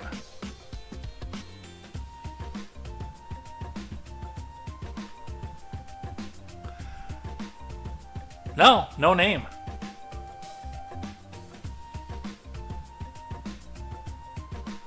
Weird. There's no name for that one. I wonder why that is. Well, I think we all know why that is. Alright, let's grab one from the Daily Mail. Going back to the debate, Trump reveals if he will debate Kamala Harris and claims Biden and Obama hate each other after a stunning Democratic coup. From Stephen M. Lepore for DailyMail.com. Trump said he'll probably end up debating Harris and slammed the Democrats for what he calls a coup to replace Joe Biden. Harris has accused Trump and his campaign of backtracking on the presidential debate set for September 10th on ABC. While the Trump campaign has previously said they're waiting to be sure Harris is the actual candidate, after how quickly Democrats replaced Biden, he admitted he will likely debate Harris. I want to do a debate, but I can also say this, everyone knows who I am. And now people know who she is. She's a radical left lunatic. She'll destroy our whole country. Well, pressed as to why not put that information on the debate stage, Trump said that everyone already knows. So I guess apparently he is going to debate. I wonder why the campaign would want to have that kind of bravado. Alright, so that is all the Kamala Harris campaign news. Finally. What have we been doing that for? Probably an hour and 20 minutes after my lengthy introduction. But we've got some reaction, I think, to some of this here. From Newsweek, Alaska map shows where Russian and Chinese nuclear bombers circled U.S. shores. Because we have a lame duck president. This, by the way, number one, this happens all the time. So this happened under Biden's admin. It's just some people are now making a big deal out of it. But we do this to Russia. We do this to China. They did do this to our interests in the Middle East and over in neighboring countries to them. This happens all the fucking time.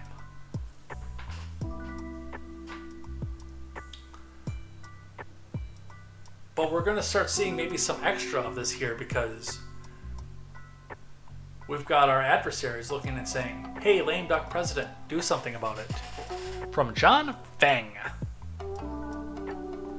A rough map released by holy crap. I feel like Ron White in his last Netflix special. Makes Wagyu beefs taste like boot leather. I gotta make sure I'm gonna get that right for the Netflix special. Pro-Kremlin blogger. Nailed it.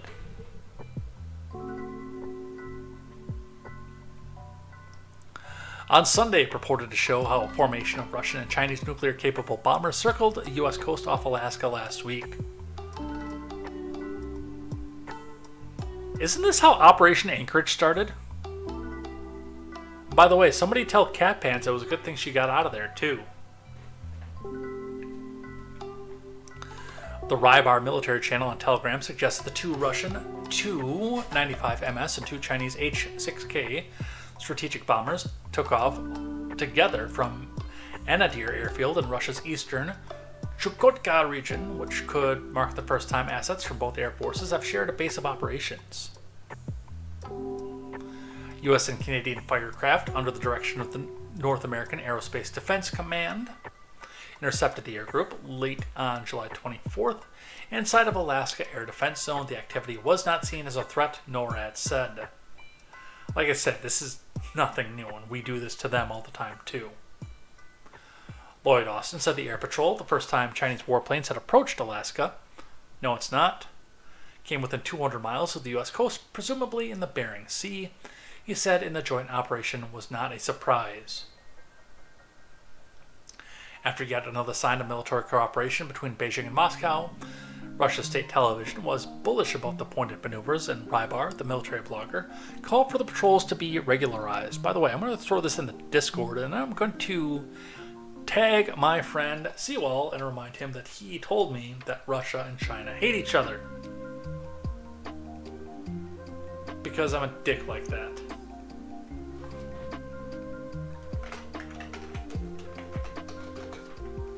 And I'm going to do it right on the air, too.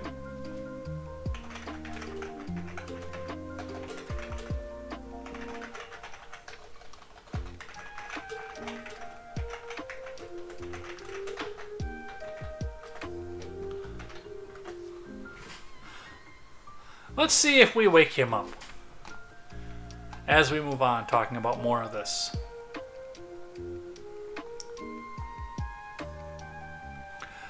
This is an op-ed from Mark Toth and Jonathan Sweet that says Russia and China's joint Alaska flight was a test for lame duck Biden. Yeah, everybody knows it was, in fact. You'd be forgiven if you thought that a stage scene outside of Norman Jewison's classic comedy, The Russians Are Coming, The Russians Are Coming, was playing out high in the skies near Alaska this week. On Wednesday, the Russians did come intentionally just ahead of Biden's Oval Office speech, explaining why he abruptly stepped down from his re-election campaign against former President Trump. And the Russians brought Chinese bombers along with them for good measure. Shortly before Biden's evening address to the nation, NORAD reported that U.S. and Canadian fighter jets had intercepted two Russian Tu-95 and two PRC H-6 aircraft operating in the Alaska Air Defense Identification Zone. Message received, loud and clear. Beijing and Moscow are signaling they believe no one is fully in charge of the White House. Fact check true. Yeah, this doesn't need to be an op-ed. This is reality of what's happening. And again, we do this to other militaries around the world all the goddamn time. Especially when we want to stage a coup in one of their countries, an actual coup, not what Donald Trump is saying. Or they are having particular power vacuum issues. But this is nothing new, you guys. Just the same, we interfere in other people's elections all the time, and they do the same in ours. From CBS News, Iran trying to undercut Trump campaign and Russia doing opposite, U.S. officials indicated. Yeah, here we are back. It's Russian collusion from Alicia Gazis. Iran has started an influence campaign designed to undercut the candidacy of former President Trump, U.S. officials indicated on Monday in an apparent reprisal of a 2020 effort that the U.S. intelligence agencies found with high confidence had been authorized by Ali Khamenei. The update came from officials with the Office of the Director of National Intelligence, FBI, and Department of Homeland Security, who held a joint election security briefing 99 days before Election Day. The briefing was the second in a series of agencies expect to give before that day, and the officials spoke on the condition of anonymity in order to discuss sensitive assessments. Since our last update, the intelligence community has observed Tehran working to influence the presidential election, probably because Iranian leaders want to avoid an outcome they perceive would increase tensions with the U.S. Senior ODNI officials said, adding Iran's preference is essentially a reflection of its desire not to worsen tensions with the U.S. That's bullshit, and you know it. Iran knows that the democratic leadership will give them whatever the flying fuck they want, sometimes in forms of pallets of cash. The officials did not explicitly name the Trump campaign and referred instead to the key findings of the 2020 assessment. They also stressed that most of Iran's online activities, which they said rely on a vast web of internet personas, have been focused on stoking chaos and societal divisions, including the war in Gaza. Iran's efforts to undermine the Trump campaign appear for the moment to be at cross purposes with simultaneous efforts by Russia to influence the election in Trump's favor, even as the two countries have forged closer ties over the course of the war in Ukraine. Biden and officials revealed last year that Iranian is attempting to help Russia build a drone factory on Russian soils in exchange for military equipment. They're already setting the stage to say that Trump was elected by Putin and Russia. We're going to get 4 more fucking years of this.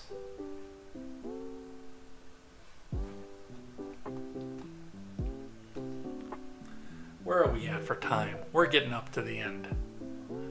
It's almost time to go out to the second or the other window. But I want to touch on this stupid bullshit as long as we're here.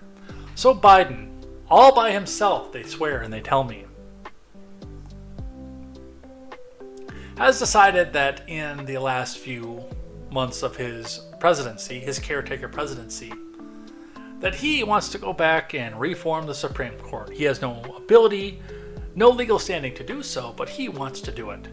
So from the official POTUS account, President Biden, this nation was founded on a simple and profound principle. No one is above the law, which is a load of fucking crap again. This nation was founded on the fact of leave me the fuck alone, there's too many federal laws. No, I don't want to pay your T-tax. You don't represent me in government. Not the President of the United States. Not a justice on the Supreme Court, man. So today I'm calling on for three, right? Bold reforms to restore trust and accountability to the thing, man. No more immunity for crimes a former president committed while in office, which he doesn't give a flying fuck about because he'll be dead soon. Term limits for Supreme Court. Term limits for Supreme Court justices, which is going to be at least a decade process because that requires a constitutional amendment that nobody's going to sign off on. A binding code of conduct for the Supreme Court, which violates separation of powers. Read more about how these actions would strengthen the guardrails of our hegemony in the Post opinions link and here, man. Which he did. He, apparently, allegedly, wrote an op-ed in the Washington Post. Here's the other part of this, and again, this is a staffer writing this. This isn't the president.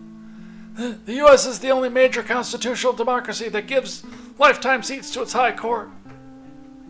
We're also the only country that's gone to the moon. We've had term limits for the president for nearly 75 years. I don't know. I would look at Congress before I looked at the Supreme Court. Because there is no constitutional amendment required to limit their terms. I would still do one for good measure, but there isn't one. Or it's not required to do so. Because there's nothing in the Constitution that explicitly says that they can run over and over again. The Supreme Court explicitly says, the Constitution explicitly says of the Supreme Court that it's a lifetime tenure. Explicitly says it's a lifetime tenure. So we don't campaign for the office every fixed number of years. And also a note to point out to the staffer that wrote this that in order to bind the presidency to 2 terms did require a constitutional amendment. I don't have which one it is off the top of my head.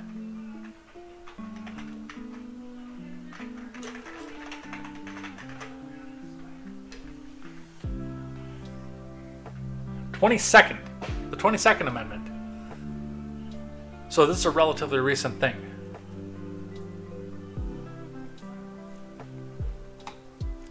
Alright, let's read the op-ed. And I can't do this whole thing in Biden voice, I'm sorry. I want to do that for the entertainment value. I can't. My throat would be raw by the end of it, because the guy's a moron.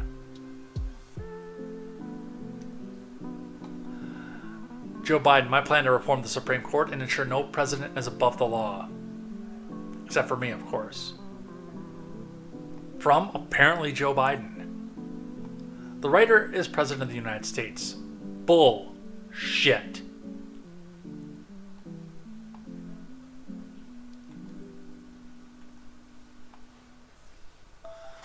The nation was founded on a simple yet profound principle. No one is above the law. Not the president, not a justice on the Supreme Court, no one. Congress and Democrats are up in the air.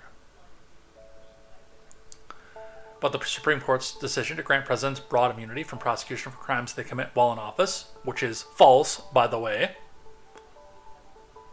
means there are virtually no limits on what a president can do. The only limits that will be those that are self-imposed by the person occupying the Oval Office. That is a load of crap, by the way. That is a bald-faced lie.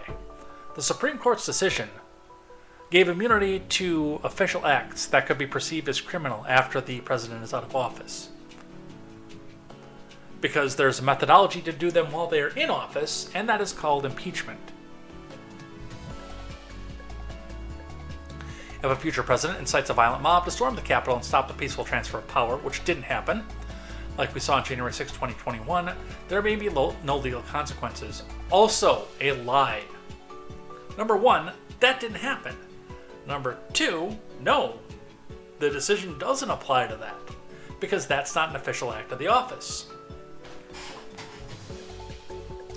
On top of dangerous and extreme decisions that overturn settled legal precedents, including Roe, the court is mired in a crisis of ethics. Scandals involving several justices that were made up by Democrats have caused the public to question the court's fairness and independence, which are essential to faithfully carrying out its mission of equal justice under the law. For example, undisclosed gifts to justices from individuals with interest in the cases before the court, as well as conflicts of interest connected with January 6th insurrectionists, raise legitimate questions about the court's impartiality. This is going in the Discord. This is too good not to discuss. We're doing this in topic chat, everyone. If you're listening to this after the fact, we're going to do this.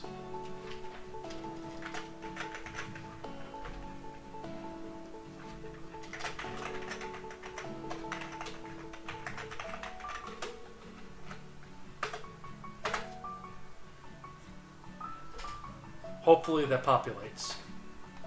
There it goes. I served as a senator for 36 years, including as chairman and ranking member of the Judiciary Committee. I've overseen more Supreme Court nominations as senator, vice president, and president than anyone living today. I have great respect for our institutions and the separation of powers. Clearly not. What is happening now is not normal and undermines the public's confidence in the court's decisions, including those impacting personal freedoms. We now stand in a breach. That's why, in the face of increasing threats to America's democratic institutions, I'm calling for 3 bold reforms to restore trust and accountability to the court in our democracy. First, I'm calling on a constitutional amendment called No One is Above the Law Amendment. It would make clear that no immunity for crimes a former president committed while in office. I share the founders' belief that a president's power is limited, not absolute. We are a nation of laws, not kings or dictators. Second, we have term limits for presidents for nearly 75 years. We should have the same for Supreme Court justices. The U.S. is the only major constitutional democracy that gives lifetime seats to its high court. Term limits would help ensure the court's membership changes with some regularity. That would make timing for court nominations more predictable and less arbitrary. Yeah, we see how that happened in Wisconsin. Protasiewicz.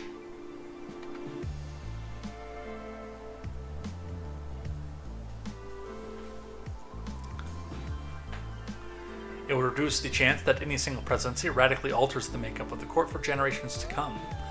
I support a system in which the president would appoint a justice every 2 years to spend 18 years in active service on the Supreme Court. Third, I'm calling for a binding code of conduct for the Supreme Court. This is common sense. The court's current voluntary ethics code is weak and self-enforced. Justices should be required to disclose gifts, refrain from public political activity. Both of those I agree with, by the way, but there's no enforcement mechanism to do so. And recuse themselves from cases which they or their spouses have financial or other conflicts of interest. Yeah, somebody should ask how many cases Ruth Bader Ginsburg recused herself from. Every other federal judge is bound by an enforceable code of conduct, and there's no reason for the Supreme Court to be exempt. I don't believe for a second Biden wrote this, by the way. And I would like to know which staffer did this for him. McConnell's already said this is dead on arrival, which means it will never make it out to the state houses for amendment consideration. Not that it would ever make it through that. But the last one I want to do on our regular news is pointing out how the current Supreme Court will look under Biden's term limit plan. Elena Shao at the New York Times reporting. Biden proposed major changes to the Supreme Court on Monday, including an 18-year term limits for justices and a binding code of conduct. Under Mr. Biden's term limit plan, presidents would appoint a new Supreme Court justice every 2 years. If that rule had already been in effect over the past 2 decades and each justice had served a full 18-year term, the court's ideological split would be flipped as this chart shows. So, if you're not winning, change the rules.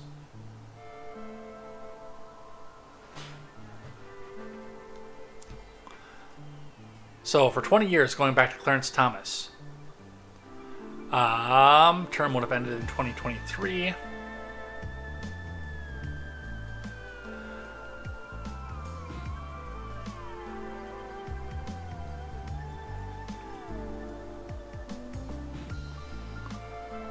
So we would have, yes, 1, 2, 3, 4, 5, 6. We'd have a 6-3 Democrat majority if we went back and enforced this.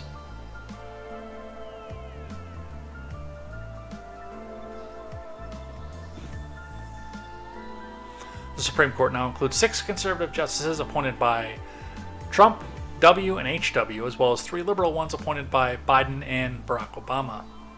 3 of the justices, all conservatives, have served longer than 18 years. Roberts, Alito, and Clarence Thomas.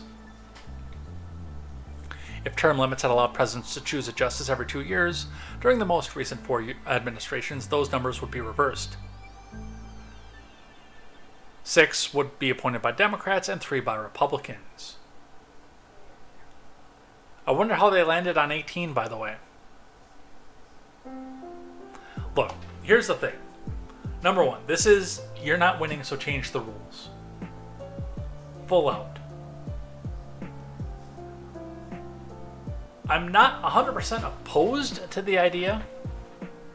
However, I don't know how you would do it with an amendment or even trying to put some sort of balance in the court, because remember, this would completely off balance it the other way. But the reality is when we get to a campaign season, every time we get to a campaign season, we are sitting on death watch.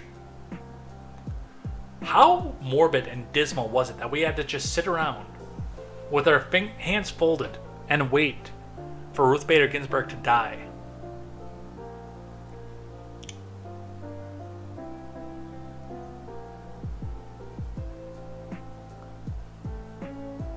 And we sit here every time a new presidency comes up and says, okay, who's getting old? Who is past the point of no return? Who is past the average lifespan of a human being right now?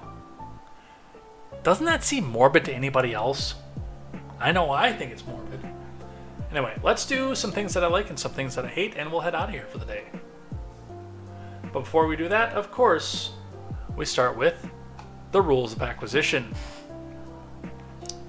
Some time ago, and by popular request, I actually was asked to start this over when we went to an evening show. I started reading the Ferengi Rules of Acquisition, Deep Space Nine being one of my favorite programs ever. The Ferengi being my favorite faction in there, being ultra-capitalist as I am,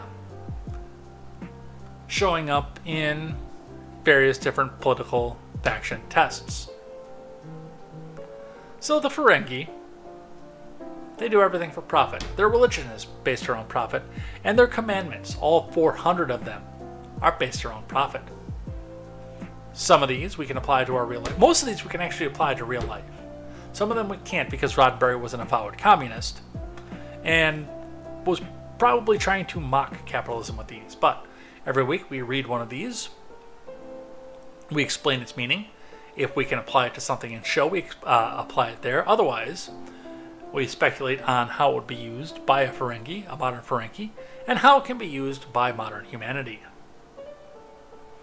So, my favorite one, of course, the reason that I racked up so much fucking overtime last year, by the way. The 10th rule of acquisition. Greed is eternal. From the DS9 episode, Profit Motive. When the Grand Nagus visit the prophets and suddenly change the rules of acquisition to be more open. Now, this is the original 10th rule of acquisition, is that greed is eternal. You make your decisions based on how much money you can come back and make out of them. Which is how I went through my entire previous job. Since the company is split, I can consider that my previous job, even though when I got hired on this company, that company and the company I'm with now are the same company, or were the same company at the time. It's complicated, I know. But I made a series of moves, both in the last job and this one, that ensured that I always increased my profit. I was offered overtime left and right. All the overtime that I wanted, because my partner, whom I love dearly, who hates my guts right now, by the way, needed off a number of times through there. And hey, at the time I was single, it was just me, and I am a greedy motherfucker. And I always quoted that every time somebody said, "Can you work? Why do you work so much? Why do you come in so often? Why do you let her do this?" The 10th rule of acquisition. Greed is eternal.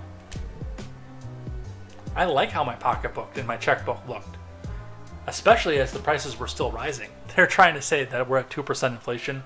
We are fucking not. Even still, we are not there year over year. Don't let them propagandize to you. Let's do some things that I like and some things that I hate. I've only got a handful of things that I like, but a bunch of things that I hate. Alright, this is one that I actually appreciate. I know a lot of other people are pissed about it because they lose their good seats, but WKRN.com on the recent announcement that Southwest will be assigning seats. Michael Bartiromo reporting. Southwest Airlines announced that they plan to begin assigning seats to passengers, abandoning the opening seating policy that's been a trademark of the carrier for half a century. The airline's been known for its unique open seating model for more than 50 years, but preferences have evolved, with more customers taking longer flights, where seat assignment is preferred, Southwest said in a media release. In defending the change, the airline cited extensive research, which included surveys of Southwest customers and potential Southwest customers, the majority of whom, 80 and 86%, respectively, wanted assigned seating. Southwest added that its open seating plan is the number one reason customers choose to fly with a competing airline. So, here is the reality of this. I like this. Because of the open seating plan, unless you bought your tickets 6 months in advance and checked in 3 days in advance for this, and you were traveling as a couple, as happened the first time that I flew Southwest, traveling as a couple with that charming bitch that I was living with at the time, or not living with yet, but was going to be living with shortly after that. I still thought that she hung the moon at that point, and I would have liked to fly to meet her father across the country next to her. Instead, I flew next to a woman who noted that it was my first flight ever and bought me a glass of scotch on the way, to calm my nerves, who spent the entire 4-hour flight grilling me on whether or not I was going down there because I was about to propose. We'd only been together for about 4 months at that point. So, yes, I would have rather spent those 4 hours next to the girl that I thought that she was. So I like the idea. I do. I don't necessarily mind the idea of open seating, like if the flight wasn't full. Like when, same ex-girlfriend, when we went to go meet her mom on the other side of the country. And then she had to stay for an extra week, so we had to flip her flight around, but I had to come back because I had to work. That flight coming back was almost completely empty. It was a red eye. Not quite red eye, it was like 3 o'clock in the morning when we flew out. That was almost completely empty. So on a flight like that, I can say, yeah, let me sit open. I sat across 3 seats on that flight. And that one had internet too, so I could actually watch stuff on my tablet while I was going. But on a completely packed flight, especially if you bought your tickets together, yes, you should have the chance and the opportunity to sit with the person that you're flying with, especially if you're flying with small children.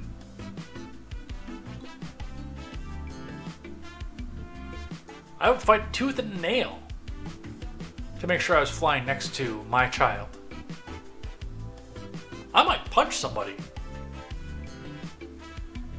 So yes, this is a thing that I like. I know it's not hugely popular among people, but it's a thing that I like. In the wake of political ads, somebody dug up this classic I wanted to share with you guys. A Republican candidate for Arizona Congressional District 4. A black congressional candidate, in fact, who decided to sing the praises of the AR-15. From Jerome Davis for Congress. Democrats like to say that no one needs an AR-15 for self-defense. That no one could possibly need all 30 rounds. But when this rifle is the only thing standing between your family and a dozen angry Democrats in Klan hoods, you just might need that semi-automatic and all 30 rounds.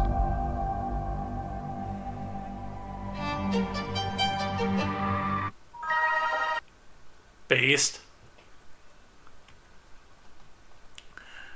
I don't like that he put political party on this whole thing, even though, yes, we know that the Klan was founded by Democrats, and now it's Democrats acting like Republicans, usually federal agents at this point.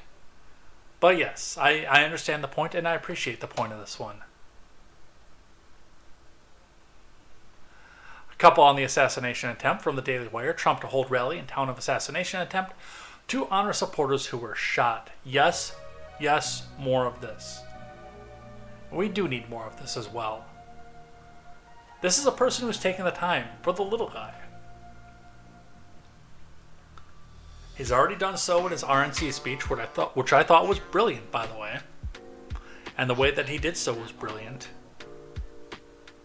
And now coming back and capitalizing on it more.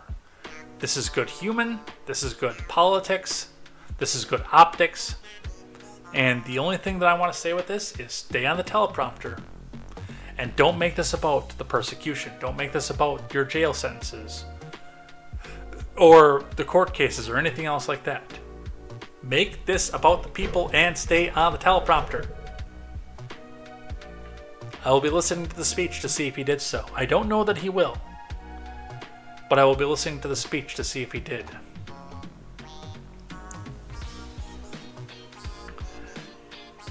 Couple other things. Hawley introduces Trump Assassination Attempt Transparency Act to declassify key information that should have never been classified in the first place. Now, of course, I'm always in the camp of nothing of this should have been classified to begin with, but, I mean, some things you can't go back and undo.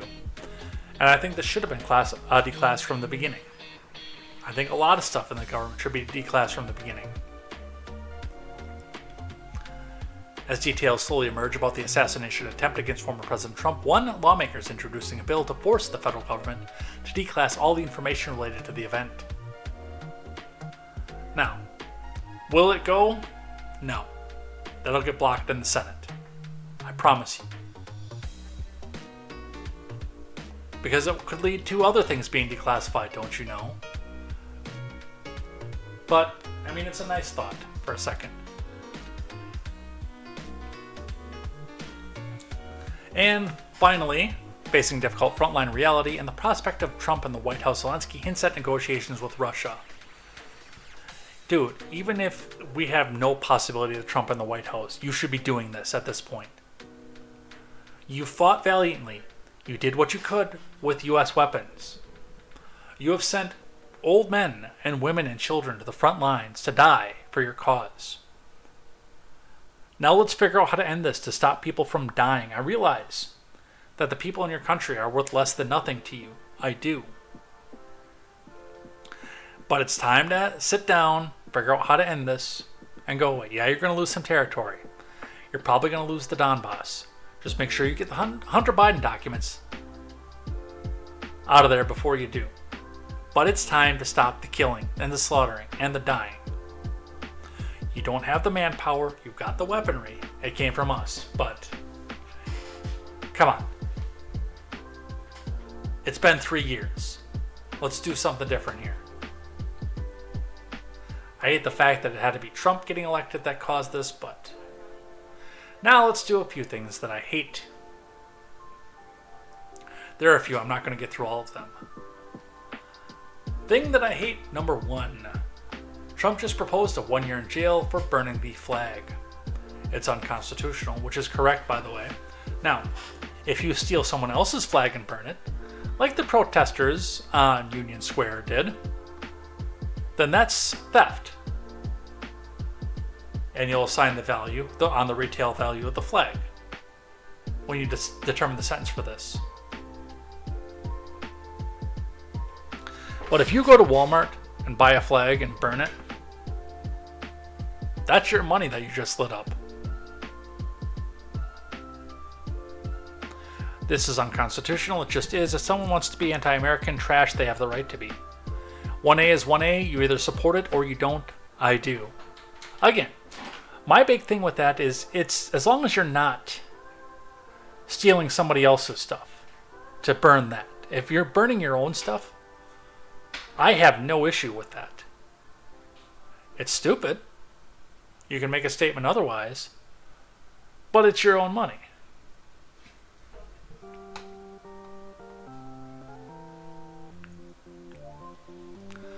Other thing that I hate here, I decided not to comment on the Olympics opening ceremony, mostly because I didn't watch it. Because I don't care. Decadent Parisians are going to be decadent fucking Parisians. And that's just the long and short of it. That's the beginning and the end of it. It's a decadent culture. They go there to spend all their money. Savings are a non-existent thing in Paris.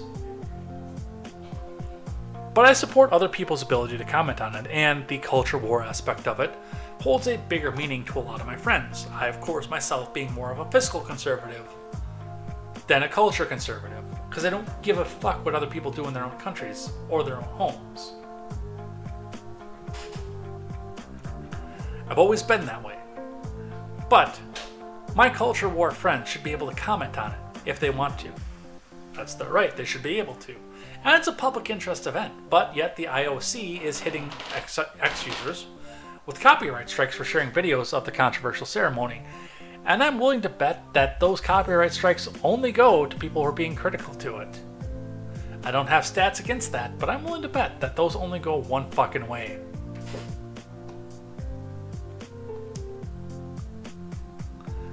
Other things that I hate. This is one from Slate. The left hates cars, by the way. And they hate fast cars. Because they pollute. I think it's more of a not everyone can have one kind of thing. I know that some leftoids cry when I drive my pickup around. Because not only is it a pickup, but it's loud and it's fast and it rattles the windows. And while it gets a full 20 miles to the gallon, I'm going to tell you right off the bat, 20 miles to the gallon in a full-size pickup that you can load up with stuff and do work with is phenomenal. Which headline? But will the Autobahn finally get speed limits? The article goes in, and I read the article, I'm not going to read it out here, to talk about the fact that, oh, the people go out there and they drive, and they drive fast, so there's no speed limit out there. And some of these go 3 times as fast as the fastest US speed limit out there. So, the Germans want that to be that way. Because it brings in a lot of tourism, actually. And it's a nice testing ground. And they maintain the road. Trust me. Between the tourism revenue that they get from people wanting to drive on it, the taxes that get paid in that country. I mean, the road is made to drive fast on.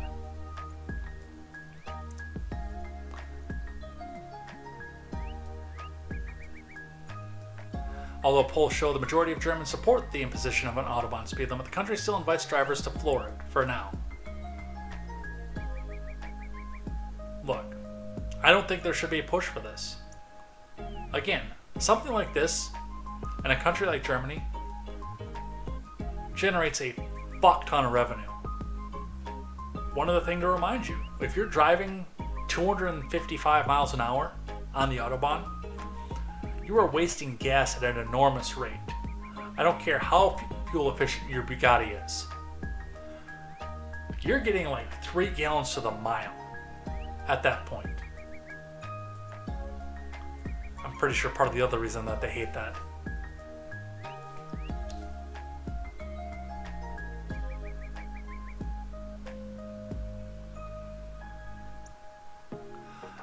I, for one, and I probably will never be able to afford to build a performance car and drive it on the Autobahn. But I want to be able to. I want the option to be there if I ever came into the money to do so. That's all I want, is the option. Alright. There's a fun one that only Fox News covered. But we had a nice big communist march. A revolutionary communist march in Philadelphia. There were about 1,500 people marching in favor of communism in Philadelphia. No masks, of course. People actually out of shape. The, quote, real people. But I see no calls to say that this is hateful. I see no calls to say identify these people, which, I mean, 4chan probably already did at this point. But we've got these people out here just marching out in the same way that the feds at Patriot Front do. And yet still we see no calls to shut any of this down or that this is hateful, in spite of the fact, of course, that communism has killed more people worldwide than any right-wing ideology combined. And I'm talking US right-wing too, by the way, not European right-wing, because those are two very different things.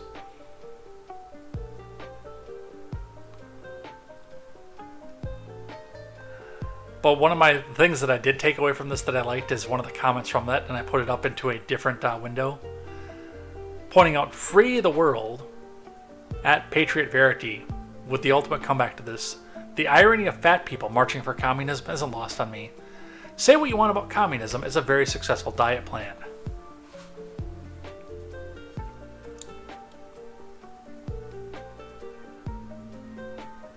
Alright, couple more. I'll actually get through all these if I touch on them briefly, but I do want to touch on the rest of these as well. So these two back to back right in a row. We've got Billy Joe Armstrong of Green Day, also now holding up a, quote, severed Trump head. Just 2 weeks after Trump was shot in the face. And this guy, Libs of TikTok, pointing out, which I'm not a huge fan of Libs of TikTok anymore, but should point out because this is a threat to the American people. This is a call to action. This is cringe stupidity. This is a real call to action. Not going to read the name. You can read it on the screen. I'm sorry, on the audio platform you're not going to see it. But this person posts out on Instagram, I believe, Hey MAGA, let me be clear, mess with queer kids, immigrants, Muslims, BLM, the left, or whoever you fear today, and you mess with me. I might not be the toughest guy in the world, but I'm undefeated in gunfights. Have you put that to the test? No comment, by the way. If you've hit a paper at a range or a deer that don't shoot back, that's nice. Keep running your fucking mouth and making threats. I'm more than capable of answering every single one of them, and there's millions more old law enforcement officers, vets, and normal fucking Americans like me. Fascists always lose. Which is funny. I will point this out. We have a series of people calling the right wing fascistic, that they want to kill and crush their political opposition, force their views down everybody else's throats, at gunpoint if possible. The only people I see talking about death of their political adversaries, or actually attempting to kill their political adversaries at this point, are leftoids, who are not shy about it either. And I mean, I take that back to when I was voting against Bush. I knew a lot of people, I won't keep my opinions about this to myself, but I knew a lot of people who were sitting in those college campuses saying that they wanted to see every single Bush voter imprisoned or killed.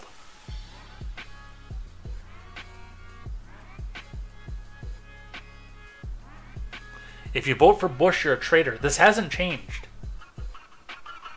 in the 20 years I've been politically active. Alright, a couple more here. We'll fly through these. This one... Can I tell you a fantasy I had?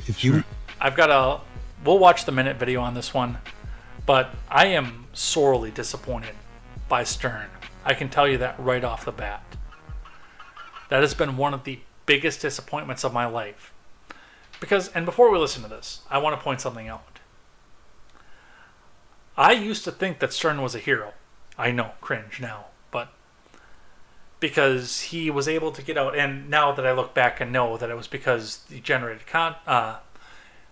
profit because of the controversy for the radio stations that featured him. Because a lot of the parents against this and the parents against that were listening to this focused like a laser, waiting to hear him say something they could come back and make a controversy about. In spite of and also all of his fans were listening to him because they thought it was cool that he had boobs on the air. But nobody from the establishment, the Bushes, even the Clintons, the Carters, the people like that, wouldn't be caught dead on Stern's show at the time. Stern sold out, and I don't know if he ever wasn't sold out at this point. I think he was playing the part, now that I look at this more. I do want to sit down, and I have Howard Stern's private parts queued up on Paramount Plus. But just when I see stuff like this, I don't believe it anymore. I think it was an act. He comes in, he talks about the titties, he talks about the this and the that. He gets moms against everything angry at him. He collects a paycheck from it. The ratings on the stations go up because everyone thinks it's edgy and cool. And I was talking to Palma about this again earlier today and just pointing out the fact that, like with Stern, the idea, especially Stern selling out, is what really made me want to do Turns the Pages Productions and get a safe space for people who are actually against the grain. Not people who are acting against the grain for profit, but people who are actually against the grain, the everyman, the you and me. To put the opinions out there and actually have some sort of backing to them. Not someone who's going to come and temper himself 20 years later and get an interview with the president.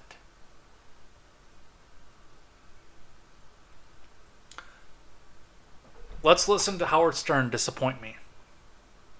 Can I tell you a fantasy I had? I don't know if you're going to debate your opponent. I am somewhere. I don't know when. Yeah. I'm happy to debate him. This is how I would handle it. Tell me if I'm nuts. Well, I am nuts, but tell me if this is accurate. I would stand there on stage with Trump and I would repeat over and over again, excuse me, please find me 11,000 votes so that I can win the election. Well, look, he's promised if he doesn't win, there's going to be a bloodbath. No, he didn't. Things like that. Here's what bothers me most. We have a fundamentally different value set. For example, when he was in Paris, he wouldn't go to that gravesite and said they're losers. That's a lie. These men and women who were killed in battle defending America. There's never been any corroboration of that. And I'm glad I wasn't there because I think I would have. My son's in one of those graves. In one of the No, he graves isn't. back here. That's a not lie. There. I can't fathom a president of the United States of America saying that the folks who died defending this country were suckers and losers. But I can't forget him. I can't fathom a guy walks into the voting booth, especially a military member or somebody, and would vote for someone who says military guys who die are losers and suckers. In other words, I'm not disappointed in him. I'm disappointed in my fellow Americans. And maybe you can't say that because, the thing I do like about you is I love this about you. You're able to embrace people who didn't vote for you. And to me, that's fundamentally good. And I want that in a president. This is not the person who was on Private Parts. This is a cheap sellout repeating the lines over and over again. Alright, a couple more things that I hate. From the Daily Wire, this is an exclusive, so we can't go too far into it because it's behind the paywall, but I wanted to touch on the headline. Amarillo residents to consider abortion trafficking ordinance on November ballot. That is illegal. That will not stand up to constitutional measure. I don't care how many right-wing justices are on the Supreme Court. Freedom of motion in this country is guaranteed. If you commit a crime in another state that is not a crime, if you commit an act in another state that's a crime in your state but not a crime in that state, your AG doesn't have a fucking leg to stand on. They can vote for this all that they want. It has no leg to stand on federally. And because it's interstate commerce, yes, the federal government gets involved in this one. You morons. Stop trying to give the Democrats fodder. They are on the ropes right now. And then you do stupid shit like this. That won't even stand up to constitutional muster. I mean, hell, to be able to look into something like that for a crime that you allege that they did, but in another state, that's against the Fourth Amendment.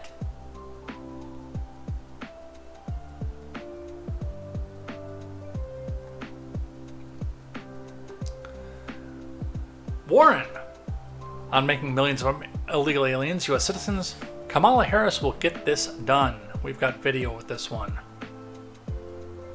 The border, to have more resources in the states and cities that are supporting migrants, and I believe we need to create a pathway to citizenship. All of that is a part of what we need to do for comprehensive immigration reform. Kamala Harris will work with Congress and get that done. Unless Congress won't give her anything else like that.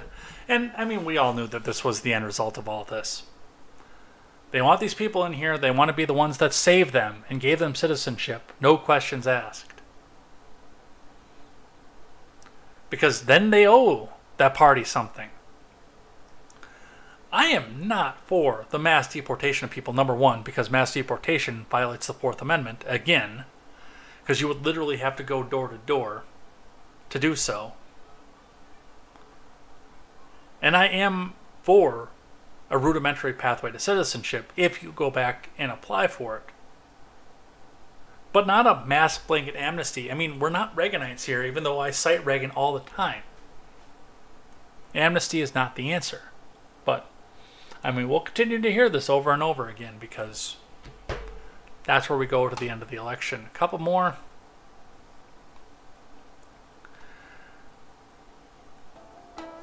Apparently that one's not going to load, so we'll skip that one.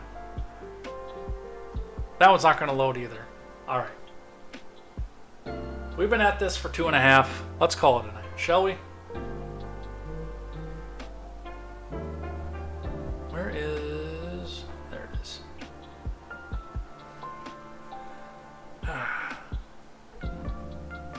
Well, we got through just about everything. Those last couple articles wouldn't load. And yeah, we're up at the end of another long and lengthy session.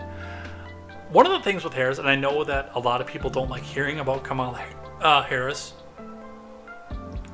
especially a lot of Trump supporters out there that just want to hear about how great Trump is, which I disagree with them fundamentally on that particular situation. I might vote for him this time through, but I mean, we're again, and I said this before, I'm at a kicking and screaming moment of wanting to.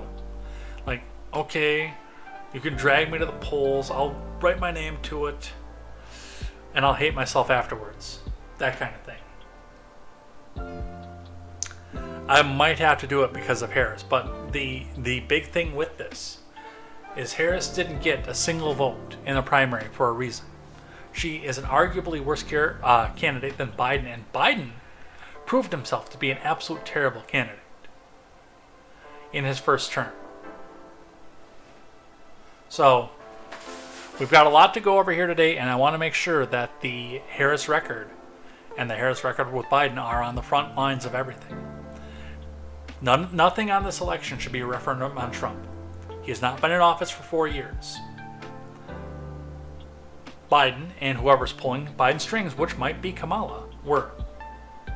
So keep that in mind as we go to November and as we move towards and I feature a lot more articles on Kamala Harris because that's what the news media wants to talk about, and I will give that to them. I will let them talk about that because this whole thing should be a referendum on Harris. Absolutely. Because she sucks.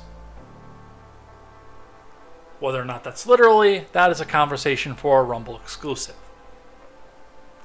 Let's head out of here for the night.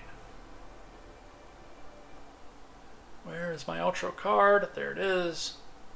Where is my outro music? That's missing. I want outro music from my buddy Stephen Ignoramus. There we go.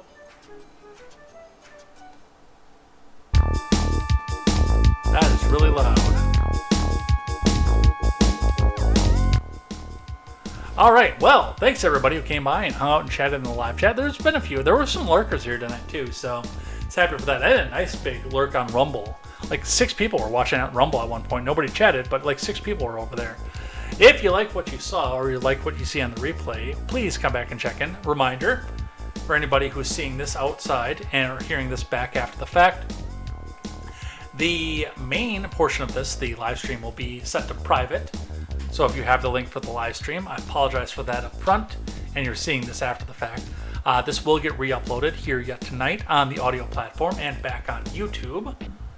So you can go check out the replay there. It'll be a cleaner, because in case there was any sort of hiccup in the internet or something, or a sketch there, that gets picked up in the live stream. It doesn't get picked up in the recording. So you will see that showing up in approximately the next couple hours. Look forward to seeing you guys here for that, or take me on the audio platform. Spotify is a great platform for that. We will see you here next week, next Tuesday, for more news on the Harris campaign, what's happening with that, and the missteps that are going on with that. Hope to see you, and I hope to talk about something other than Kamala Harris next week. Unfortunately, that was the biggest news this week. Take care. Have a wonderful night. We will see you here next time for more news, more headlines, and more contemporary. And until then, I'm Jay Edgar, and this is Contemporary. Take care.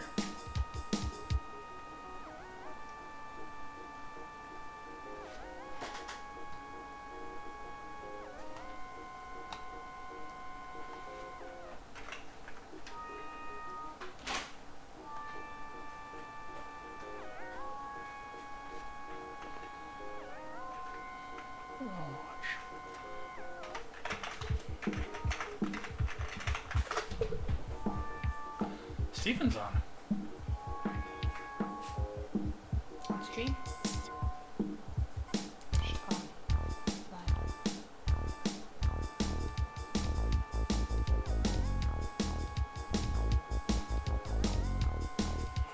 Oh, ignore me.